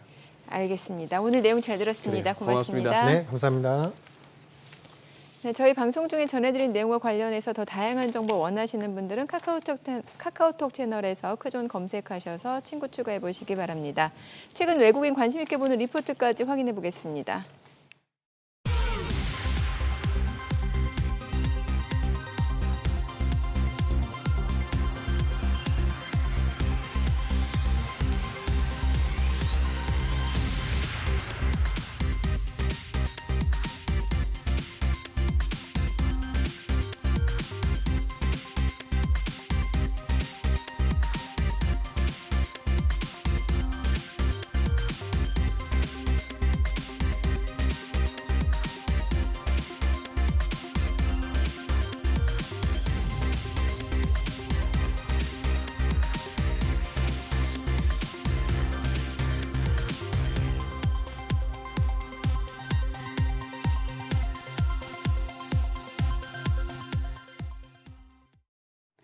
오늘 양시장 보합권에서 움직입니다. 어제 워낙 많이 오른 데다가 지금 오늘 밤에 나올 미국의 8월 PC 물가지수 발표를 앞두고 일정 부분 경계 심리가 작용하는 모습입니다. 코스피 0.07% 강보합으로 2673선에서 전개가 되고 있고요. 코스닥도 0.13% 소폭 오르면서 780선에서 움직이고 있습니다. 수급 상황 보시죠. 유가증권 시장 오늘도 외국인은 사들입니다. 1,309억 원의 매수 우위 기록 중이고 더불어서 개인도 391억 원 사자 포지션 취하고 있습니다. 오늘은 그동안 순매수를 이어가던 기관 쪽에서만 1,674억 원 매도 물량 나오고 있습니다. 코스닥 매매 동향 보겠습니다. 코스닥 시장에서는 예도가 나옵니다. 외국인이 500억 원의 팔자 포지션 취하고 있고요. 기관도 139억 원 팔아치우고 있습니다. 개인 홀로 673억 원 순매수 기록 중입니다. 업종별 등락률 확인하시죠. 오늘은 우주항공과 국방업종이 강합니다. 더불어서 판매 업체, 에너지 장비와 서비스 업종도 강세 기록 중입니다. 반면에 가구와 자동차, 항공 화물 운송과 물류 업종은 약세 보여주고 있습니다. 그럼 시장을 주도하고 있는 테마 종목별 시세 체크하시죠. 오늘 중국 관련 테마들이 또 한 번 올라갑니다. 중국이 방금 예고대로 지준율을 인하했다는 소식이 보도가 됐죠. 앞서 시진핑 국가주석을 비롯한 중국 최고 지도부가 중국 경제가 새로운 문제에 직면해 있다면서 강력한 추가 경기 부양 정책 의지를 내비친 바 있는데요. 이 소식에 국내 상장된 중국 기업들이 시세를 보여주고 있습니다. 컬러레이가 9.7% 올라가고 있고요. 크리스탈 신소재가 4% 넘는 강세로 1,059원, 그밖에 헝션그룹이 2.79%, 로스웰도 1.43% 올라가고요. 오가니티 코스메틱은 좀 상승폭을 많이 축소시키면서 현재 보합권에서 움직이고 있습니다. 중국 관련 섹터로 카지노주도 주목받고 있습니다. 중국의 경기 부양책으로 중국인들의 소비 심리가 살아난다면 카지노 매출도 늘어날 것이란 전망에 카지노주가 움직이는데요. 관련주 내에서는 파라다이스가 3.43% 강세로 11,780원, GKL이 1.41% 올라가면서 12,220원에 거래되고 있고요. 롯데관광개발도 1.36% 강세입니다. 거래가는 9,660원으로 집계되고 있습니다. 그밖에 코텍과 강원랜드는 지금 하락 전환된 상태입니다. 전선주가 어제 시간의 거래에 이어서 강세 보여주고 있습니다. 다만 장 초반 대비해선 상승폭을 많이 축소시킨 상황인데요. 이제 간밤에 12월물 국제 구리 가격이 3.53% 급등한 바 있습니다. 중국의 경기 활성화로 산업 전반의 소재로 사용되는 구리 가격 상승이 예측이 되면서 전선주 수혜 기대감이 커지고 있는데요. 전선주 내에서는 LS가 3.69% 상승합니다. 거래가는 12만 9,200원. 대원전선이 2.45% 올라가면서 3,140원 선이고요. 가온전선이 0.13% 오름세, KBI메탈이 1% 넘게 올라갑니다. 3,305원. 그밖에 대한전선도 0.65% 강세 기록 중입니다. 마지막은 증강현실 관련주입니다. 이제 증강현실 관련주 장 초반 대비해서 점점 상승폭을 키워나가는 모습인데요. 메타가 연례 개발자 컨퍼런스인 커넥트 2024를 열고 새로운 증강현실 스마트 안경 오라이언을 공개한 영향입니다. 관련주 내에서는 넥스트가 상한가 경신했고요. 버넥트도 18.05% 시세 분출 중입니다. 4,575원에 거래되고 있습니다. 덱스터도 15.54% 급등합니다. 거래가는 8,180원. 그밖에 이렌텍이 5%대 강세로 6,530원 선에서 전개가 되고 있고요. K3i 역시도 7.29% 상승하면서 현재 거래가 7,480원으로 집계되고 있습니다. 오늘은 이제 증강현실 관련주를 중심으로 시장이 좀 테마성 움직임을 보여주고 있는데요. 오늘 장에서 눈여겨볼 업종 어떤 게 있을지 시장 대응 전략까지 알아보겠습니다. 오늘은 트러스트 투자자문 나성민 자문역 전화 연결돼 있습니다. 안녕하세요. 네, 안녕하세요. 네, 전력기기 산업이 역대급 호황을 기록하면서 지금 슈퍼사이클에 대한 기대감이 커지고 있는데요. 관련 내용부터 짚어주시죠. 네, 우리가 눈여겨봐야 하는 섹터는 전력 인프라 섹터입니다. 최근 AI 반도체 투자 확대에 따른 전력 수요 증가가 지속될 것으로 예상하며 특히 미국 금리 인하로 인하여 이연되었던 신재생에너지 투자 확대가 진행되면서 전력 인프라 관련주들의 성장 모멘텀이 재부각되는 모습입니다. 특히 미국에서 11월 대선을 앞두고 있는 가운데 해리스 부통령의 지지율이 상승하면서 해리스 부통령이 대통령에 당선이 된다면 바이든 정부의 그린 산업 육성책인 IRA의 연속성이 유지될 수 있어 국내 전력 인프라 관련 종목들 성장성이 재부각될 수 있는 국면입니다. 미국뿐만 아니라 유럽발 초고압 변압기 및 배전기에 대한 수요도 증가하고 있어서 국내 수주 물량이 증가할 것으로 기대됩니다. 그동안 조정을 받으면서 실적 대비 저평가받은 종목으로 선별적 대응이 필요한 시점으로 판단합니다. 네, 최근에 글로벌 곳곳에서 국내 전력 인프라 기업들에 대한 러브콜이 쏟아지고 있다고 하는데요. 전문가님께서는 어떤 종목 좋게 보시나요? 네, 탑픽 종목으로 가운전선 제시해드리겠습니다. 동사는 2004년부터 LS그룹으로 편입된 업력 80여 년의 국내 최초의 전선 회사입니다.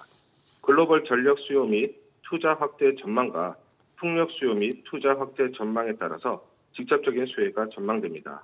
중요한 포인트는 바로 북미 시장 확대 기조입니다.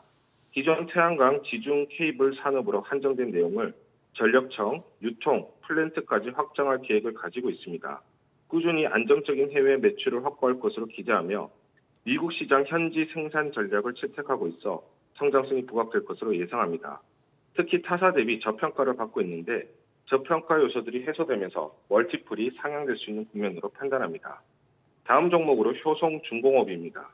초고압 변압기 공급 부족 현상으로 인해서 길어진 리드타임을 고려한다면 동사의 향후 2, 3년간의 매출 및 수익성 개선 속도는 가팔라질 것으로 전망합니다. 25년부터는 올해보다 높은 수주 단가가 반영된 수주 물량들이 매출로 전환되면서 외형 성장과 수익성 개선이 동시에 이루어질 것으로 예상합니다. 지난 6월 동사는 미국 생산법인과 국내 창원 생산법인에 약 1,000억 원을 투자해서 초고압 변압기 생산 능력을 확대시킬 계획을 발표했습니다. 국내 법인은 내년 상반기, 미국 법인은 26년 내 증설이 마무리되는 일정으로 국내 법인은 약 40% 이상 캐파 증가, 미국 법인은 약 2배 이상 캐파가 늘어날 것으로 기대하고 있습니다. 마지막 종목으로 HD 현대일렉트릭을 안내드리겠습니다. 25년 주당 순이익은 기존 대비 약 47% 증가할 것으로 기대합니다. 미국 비중이 높은 강력한 수주 잔고를 바탕으로 내년까지 호실적을 기록할 것으로 전망합니다. 또한 30%가 넘는 우수한 ROE와 함께 안정적인 내부 원가 관리와 선별적 수주 전략으로 20%의 높은 영업이익률을 지속 가능하다고 판단하며 특히 26년까지 최소 3년 이상 타이트한 공급 상황을 유지할 것으로 예상하고 있고 높은 수주 단가 수준을 유지할 것으로 전망하고 있어서 실적 성장이 지속될 것으로 예측합니다. 네, 이제 이번 주 마지막 거래일입니다. 시장이 좀 숨고르기 장세를 보여주고 있는데요. 투자자분들 위해서 대응 전략까지 세워주시죠. 국내 증시는 금투세 논란 등 여전히 변동성을 확대할 수 있는 부분들이 많지만 글로벌 유동성이 본격적으로 확대된다는 점에 초점을 맞춰야 한다고 생각합니다. 미국이 9월부터 0.5% 금리 인하를 시작하였고 중국도 기준금리를 내리는 등 미국과 중국을 중심으로 경기 부양에 적극적으로 나서고 있습니다. 양대 국가의 금리 인하 러시로 인해서 글로벌 유동성은 확대되면 증시에 호의적인 이벤트들이 계속해서 발생하고 있습니다. 이러한 국면에서 하반기는 실적과 성장 모멘텀을 갖추고 있는 전력 인프라 섹터에 관심을 가질 필요가 있다고 판단합니다. 네, 오늘 말씀 고맙습니다. 지금까지 업종과 대응 전략 알아봤습니다.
정부가 공급 확대에 박차를 가하는 가운데 수도권 1기 신도시 5곳 모두 밑그림이 공개됐습니다. 그리고 정비사업 첫 번째 타자가 될 선도지구 공모 신청은 이제 오늘이 마감입니다.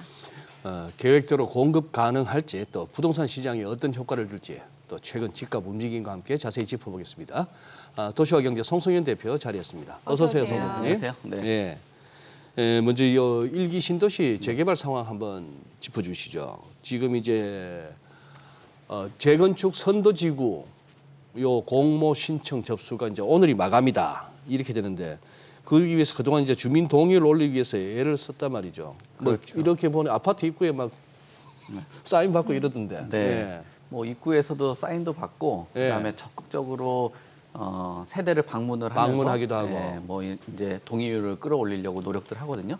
보통 실무적으로 보면 OS 요원이라고 해가지고 그런 이제 동의서를 전반적으로 접수를 하고 아무래도 스킨십을 통해서 동의를 올리려고 하는데 네. 그런 동의율을 올리려고 한다라고 하면은 그래도 그 지역에 대한 뭐 가치라든지 기대감들이 있어줘야 되거든요. 근데 뭐 분당 같은 경우가 아무래도 주택 가격이 좀 높고 그리고 뭐 재건축을 했을 때 주변에 기반 시설이 잘 갖춰지다 보니까 동의율이 좀 적극적으로 잘 나오고 있는 것 같아요. 특히나 지금 선도지구 선정 기준의 배점을 보더라도 저기 표 보시면은 동의율이 60점이잖아요. 예전에 재건축이 항상 진행이 되면서 뭐 사업이 잘 안 가는 게 아니 지정은 해놓고 나서 동의가 안 되다 보니까 사업이 안 되거든요. 근데 지금은 동의를 먼저 받고 사업을 추진하다 보니까 향후에 그 이해관계 문제 이런 부분들은 좀 해결을 할 수 있겠죠. 다만 저 동의율이 나오는 그 과정 안에서 아직까지 추가적인 분담금이라든지 뭐 공공기여에 대한 이야기들 그리고 뭐 사업성에 대한 얘기들 뭐 이런 부분들은 빠져 있기 때문에 동의율은 올라갔긴 했지만 그래도 향후에 뭐 여러 변수들은 나타날 수는 있을 것 같습니다. 그래도 지금 최종적으로 만약에 11월에 선정이 되게 된다면 계획으로는 2027년에 착공을 해서 2030년에 입주를 하는 그런 목표를 갖고 있습니다. 그리고 저 이제 계획 자체가 순조롭게 또 진행이 된다라면 그 지역이 잘 자리를 잡았는데 아파트가 좀 노후됐다라는 평가들이 있거든요. 그 노후라는 관점 같은 경우는 아파트가 고치면 쓸만한데 뭐 이런 기준이 아니라 뭐 주차적인 문제라든지 예. 예전 아파트하고 지금 아파트의 어떤 주민 커뮤니티 뭐 이런 그렇죠. 차이들 그런 뭐 이런 부분. 부분들이 개선이 되다 보니까 그런 부분에선 긍정적으로 볼 수 있겠죠.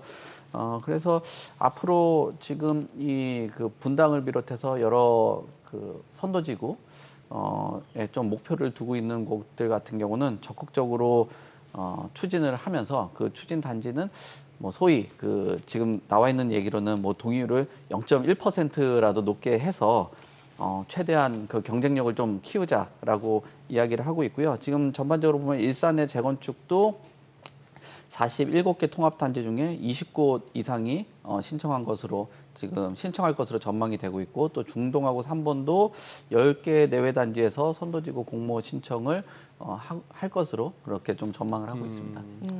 지금 일산이 이제 수도권 일개 신도시들 중에서 가장 마지막으로 이제 네. 노후 계획도시 기본 계획을 내놨는데 용적률을 이제 높여서 27,000가구 추가로 공급한다면서요? 예, 그렇습니다. 용적률이 지금 현재 169% 정도 네. 평균 그 용적률이었는데 여기서 이제 한 300%로 올린 거예요. 다른 곳들 대비했을 때 낮게 느껴질지 모르겠지만 다른 곳은 200%에서 뭐 300 초중반 정도까지 올리는데 일산 같은 경우는 그 전체 그 용적률 자체가 좀 낮은 편에 속했었거든요. 그렇게 돼서 300%고 중동이 350%라고 해도 중동은 높은 상태에서 추가적으로 받은 거고 일산은 낮은 상태에서 받은 거기 때문에 물량 자체도 뭐 비슷하게 배정이 좀 되고 있다라고 봐야 될 것 같아요. 특히 주상복합 아파트들이 일산에 보면은 뭐 호수공원이라든지 뭐 여러 지역들을 보면은 주상복합의 형태의 아파트들이 많이 있거든요. 네. 그런 부분 같은 경우도 최대 용적률을 360% 정도까지 올리기 때문에 기존에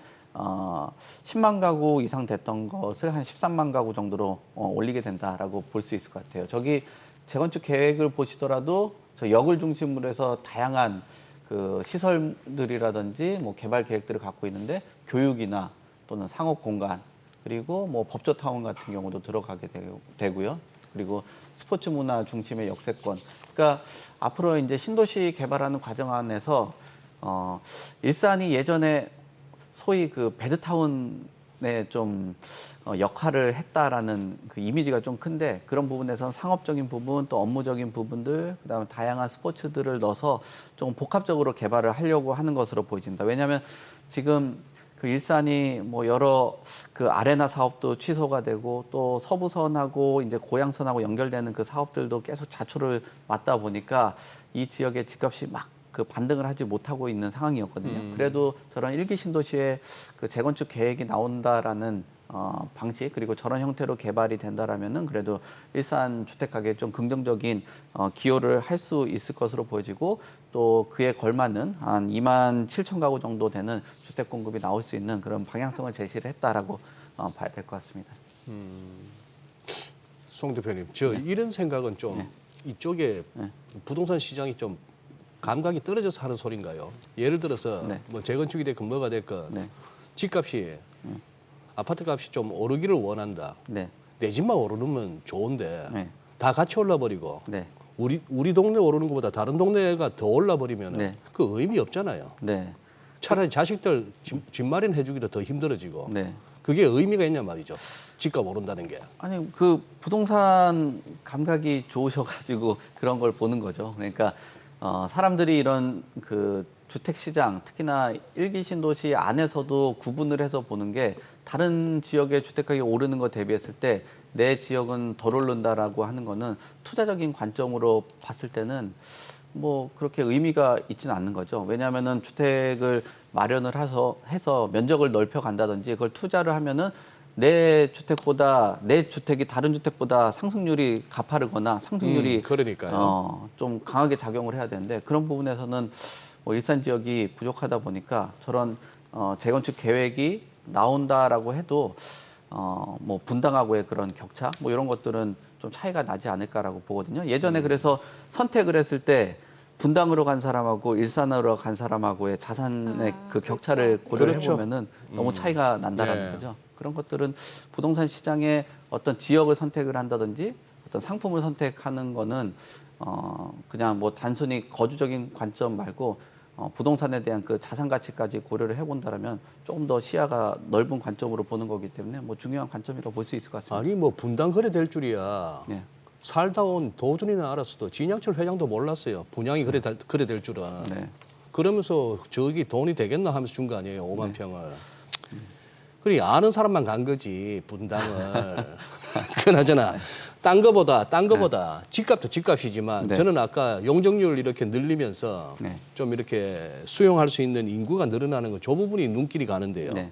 그러면 서울의 이 집중된 인구가 이 소위 말하는 일기 신도시 쪽 수도권으로 좀 분산되는 효과가 있겠으며 이게 지금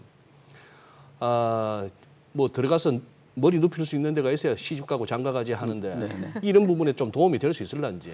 그 분산 효과는 아무래도 주택 공급을 하게 되고 얼마 정도의 가격으로 공급이 되냐에 따라서 분산 효과는 좀 다르겠죠. 최근에 서울의 주택 가격이 너무 가파르게 오르다 보니까 인구가 경기도 쪽으로 이동한 인구수가 상당히 많거든요. 그러면은 양질의 주택이 공급이 일어나게 된다라면 분산 효과가 있을 수는 있겠죠. 근데 또 다시 말하면 이 반대로 해석을 해보면 분산된 게 다시 출퇴근으로 또 몰려들 수 있기 때문에 이런 개발 과정 안에서 기반 시설이라든지 교통 계획이라든지 이런 것들을 심도 있게 고민을 해봐야 되는 거거든요. 그러니까 지금 물량 자체가 2배 늘어났다라는 건 교통 체증이라든지 뭐 대기 오염이라든지 이런 부분들이 2배로 늘어날 수 있는 거니까 그런 계획들이 중요하다. 그래서 인구 계획이나 기준 용적률 저 부분들은 좋은데 저렇게 일기 신도시 자체를 만들었을 때 그거에 걸맞게 도로나 건설, 교통 이런 계획들을 맞췄는데 지금 그런 계획에 대해서는 좀 세부적이지 않단 말이에요. 그러면 저 지역에 추가적으로 인구 분산뿐만 아니라 기업에 대한 그 분산을 해서 그 안에서 거기서 일자리 해결이 되도록 해결이 될 수 있는 그런 방향들로 가야 된다라고 볼 수 있을 것 같아요. 그래서 지금 뭐 인구에 대한 인구는 굉장히 좀 늘어날 것으로 보여요. 지금 95만 명 정도 된 인구수가 124만 명 정도가 이제 그 신도시 1기 신도시 안에서 늘어나게 되니까 굉장히 좀 많이 늘어나게 되는 거고 또 이 과정 안에서 이주하면서 또 거기에 전세 가격이나 이런 문제들 이런 문제들도 같이 구체화를 할 필요가 있는 그런 상황이죠. 또 그래서 그 과정도 이제 시기 조절이라든지 물량 조절 그리고 기반 시설이라든지 다른 뭐 어떤 그 지역의 뭐 개발 도시 기능을 얼마나 활성화할지 이런 부분들은 세부적으로 다듬어야 될 부분들이 아직 많이 남아 있다. 그러니까 주택 공급에 대한 그 물량에 대한 계획 정도만 나온 거지 그 지역을 조금 더 어떻게 뭐 기능성을 키울 건지 네. 이 부분들은 다듬어야 될 게 많기 때문에 초반에 얘기한 것처럼 2027년에 착공을 하고 2030년에 입주를 한다라는 거는 기간으로 봤을 때는 긍정적으로 볼 수 있겠지만 자칫 잘못하면 졸속으로 개발을 하고 거기에 많은 사람들이 고통을 겪을 수 있는 그런 문제가 생길 수 있다라고 네. 보여집니다. 네. 지금 이제 1기 신도시 5곳 재건축 밑그림이 완료가 됐는데 그 신도시별로 분위기가 좀 다른 게 뭐 앞서도 좀 1기 신도시 때 왜 분당이냐 일산이냐에 따라서 자산 가격 차이가 엄청난다고 했는데 이게 지금 계속 이어지는 것 같은 게 분당은 뭐 로또 얘기 나오고 있고 네. 일산은 크게 영향이 없는 것 같다는 생각이 들거든요. 근데 지금 아파트가 변동률을 보더라도 분당이 그 5개 신도시 중에서도 압도적으로 상승을 한 그런 측면이 있거든요. 지금 8월 5일부터 이제 전반적인 그 추세를 보더라도 제일 상단에 있는 것이 지금 성남의 분당이잖아요. 분당은 저렇게 0.36%가 올라갔는데 다른 지역들은 지금 덜한 그런 상황이라고 볼 수 있겠죠. 고양이 0.11%라고 하면 단순히 수치로 보면 뭐 앞에 그 수치가 좀 적긴 하겠지만 단순 수치로 보면은 격차가 벌어지고 있는 거죠. 뭐 한 3배 정도의 그 격차가 지금 벌어지고 있는 그런 상황이라고 볼 수 있을 것 같고요. 누적된 그 상승률을 보더라도 지금 상승률에 대한 그 격차가 상당 부분 있거든요. 지금 분당에 있는 막대 그래프만 좀 압도적으로 올라가고 있는데 안양, 그다음 성남, 군포, 부천 같은 경우는 빨간색인데 고향만 지금 현재 파란색이란 말이에요. 올해 1년 동안 전반적으로 누계를 해봤을 때. 저 안양 동안구 평촌이라 이해하면 되죠. 네, 그렇죠. 예, 예. 예. 그 지역 대비했을 때 고향만 저렇게 떨어지고 있다라는 거는 그 지역에 대한 그 격차가 벌어지고 예전에는 성남이냐 이 분당이냐 일산이냐 따졌던 그런 상황이 지금은 분당만 오히려 지금 올라가지 못하고 있고 다른 그 신도시에 비해서도 상당 부분 지금 밀리고 있는 그런 상황이에요. 지금 수도권에서 주택 가격을 선도하는 곳들이 경기도 중에서도 이제 남부 지역들이 선도를 하고 있는 그런 상황이기 때문에 격차가 굉장히 좀 많이 벌어질 수 있다라고 볼 수 있을 것 같습니다. 그리고 우리 앵커님께서도 지적을 한 그 로또 얘기가 나오고 있는 네. 곳이 분당 같은 경우는 분양 가격도 높죠. 그리고 일반 분양을 했을 때도 분양에 대한 그 뭐 경쟁률 이런 것들도 예상해 본다라면 굉장히 인기가 있는 지역이거든요. 네. 강남하고의 접근성이 높은 곳이기 때문에 그래서 일반적으로 그 권리가액을 비교를 해보고 이제 분양가를 계산을 해보면은 그 감정평가법인에서 시뮬레이션을 해보니까 오히려 추가적으로 돈을 내는 게 아니라 요즘에 다 웬만한 단지들 다 추가 분담금 내거든요. 글쎄. 근데 오히려 환급금을 받는. 그러니까 그런 정도예요. 예, 1억 8천에서 한 4억 정도 환급을 받으면서 재건축을 할 수 있는 그런 상황이기 때문에 이 부분에 대해서는 만약에 개발을 하게 된다라면은 재건축도 되고 옛날에 그 강남의 모습인 거죠. 재건축도 되고 집도 받고 돈도 받고. 예, 환급도 받는 그런 구조기 때문에 분당에 대한 그 뭐 로또 얘기. 그래서 이 금액의 그 차이들 이 부분에 대해서도 일기 신도시의 수혜, 그다음 선도지구의 수혜를 지금 분당이 가져가고 있는 그런 흐름이라고 볼 수 있을 것 같습니다. 그다음에 집값 좀 네. 여쭤볼게요. 송 대표님 그런데 이 부동산 관련한 이 유튜브의 영상들은 조회수 측면에서는 이거 집값 폭망합니다. 이게 잘 나와요. 네. 네. 또 그쪽을 또 주장하시는 분들이 논리가 이렇게 듣다 보면은 솔깃해요. 네. 요 부분은 한쪽은 오른다, 한쪽은 빠진다. 네. 뭐 의견이 분분한데. 네. 네. 근데 뭐 전반적인 그 흐름을 본다라면은 네. 지금 그 우리는 뭐 본인의 심리나 여러 가지 그 뭐랄까요, 뭐 데이터를 가지고 얘기를 해야 되는데 네. 전반적이고 객관적으로 나와 있는 그 지수로 본다라면은 상승 국면은 맞긴 하거든요. 지금 서울 아파트 매매 가격 지수도 0.12% 상승을 해서 27주째 지금 상승을 하고 있는 상황입니다. 근데 전주 대비했을 때 저 남색 그래프 대비했을 때 이제 빨간색 그래프가 뭐 이번 주가 되는 거죠. 네. 그래서 흐름 자체는 둔화가 되고 있는 그런 측면이라고 볼 수 있을 것 같고요. 지금 통계에 대해서 얘기들이 많아요. 통계에 대해서? 민간 통계, 지금 공인중개사협회에서도 통계를 내고 있고 또 지금 공공기관이라든지 뭐 KB에서도 통계를 내고 있는데 이 통계에 관련돼서 지금 어느 쪽이 맞다 막 서로 얘기들을 하고 있는 주장들이 나오고 있습니다. 왜냐하면 부동산 같은 경우는 거래를 하고 나서 이제 잔금까지 한 뭐 실거래에 대한 예. 그 흐름을 보는데 보통 계약을 하고 3개월에서 한 6개월 정도 있다가 잔금을 예. 하잖아요. 그게 좀 느리다라는 평가들이 있는데 또 부동산원 같은 경우는 그 공인중개사협회는 계약에 즉시 반영을 한다라고 하거든요. 그래서 그거를 고려해 봤을 때는 한 달 사이 한 4.5% 정도가 빠졌다라고 해요.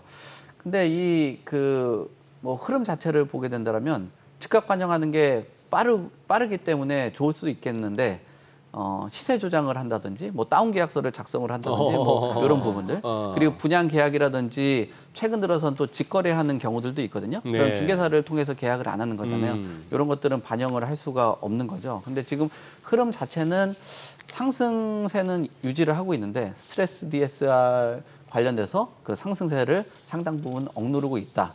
그리고 뭐 여러 유튜버들이 주장을 하는 그 논리도 뭐 들어보면은 뭐 그럴싸한 논리도 있긴 한데 그래도 뭐 우리가 그 통계를 계속 보고 아무래도 그 통계를 조사하는 쪽이 오랫동안 숙성된 그 노하우를 갖고 있으니까 그쪽 통계를 보는 게 좀 더 정확하지 않냐 뭐 그렇게 보고 있습니다. 예. 네.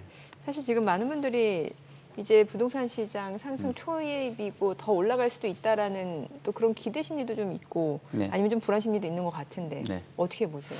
지금 소비자들이 봤을 때는 주택가격이 더 오를 수 있다라는 전망들은 예. 하고 있거든요. 그래서 한국은행에서도 소비자들을 대상을 해서 주택가격이 오를 수 있냐 내릴 수 있냐 이런 전망 추이들을 내고 있는데 100을 넘으면 더 오른다라는 네.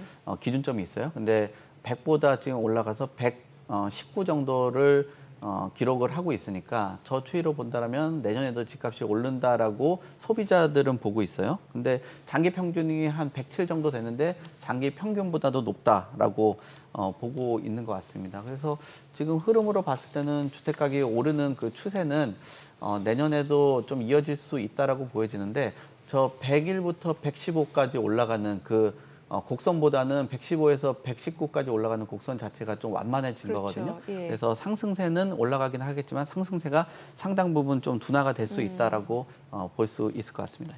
네, 오늘 내용 잘 들었습니다. 고맙습니다. 네, 감사합니다. 네.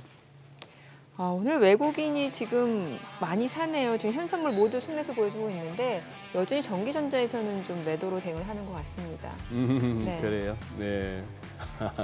뭐 2,700원 만들어 볼 모양이네요. 외국인들이. 네. 네, 저희 방송 중에 전해드린 내용과 관련해서 모든 투자 판단의 책임은 투자자분들께 있다는 점 알려드립니다. 네, 세상의 모든 돈 되는 정보 재테크 노하우 머니쇼 오늘은 여기서 인사드리겠습니다. 여러분의 모든 경제 SBS 비즈가 함께하겠습니다. 저희는 다음 주 월요일 오전 8시에 찾아뵙겠습니다. 고맙습니다.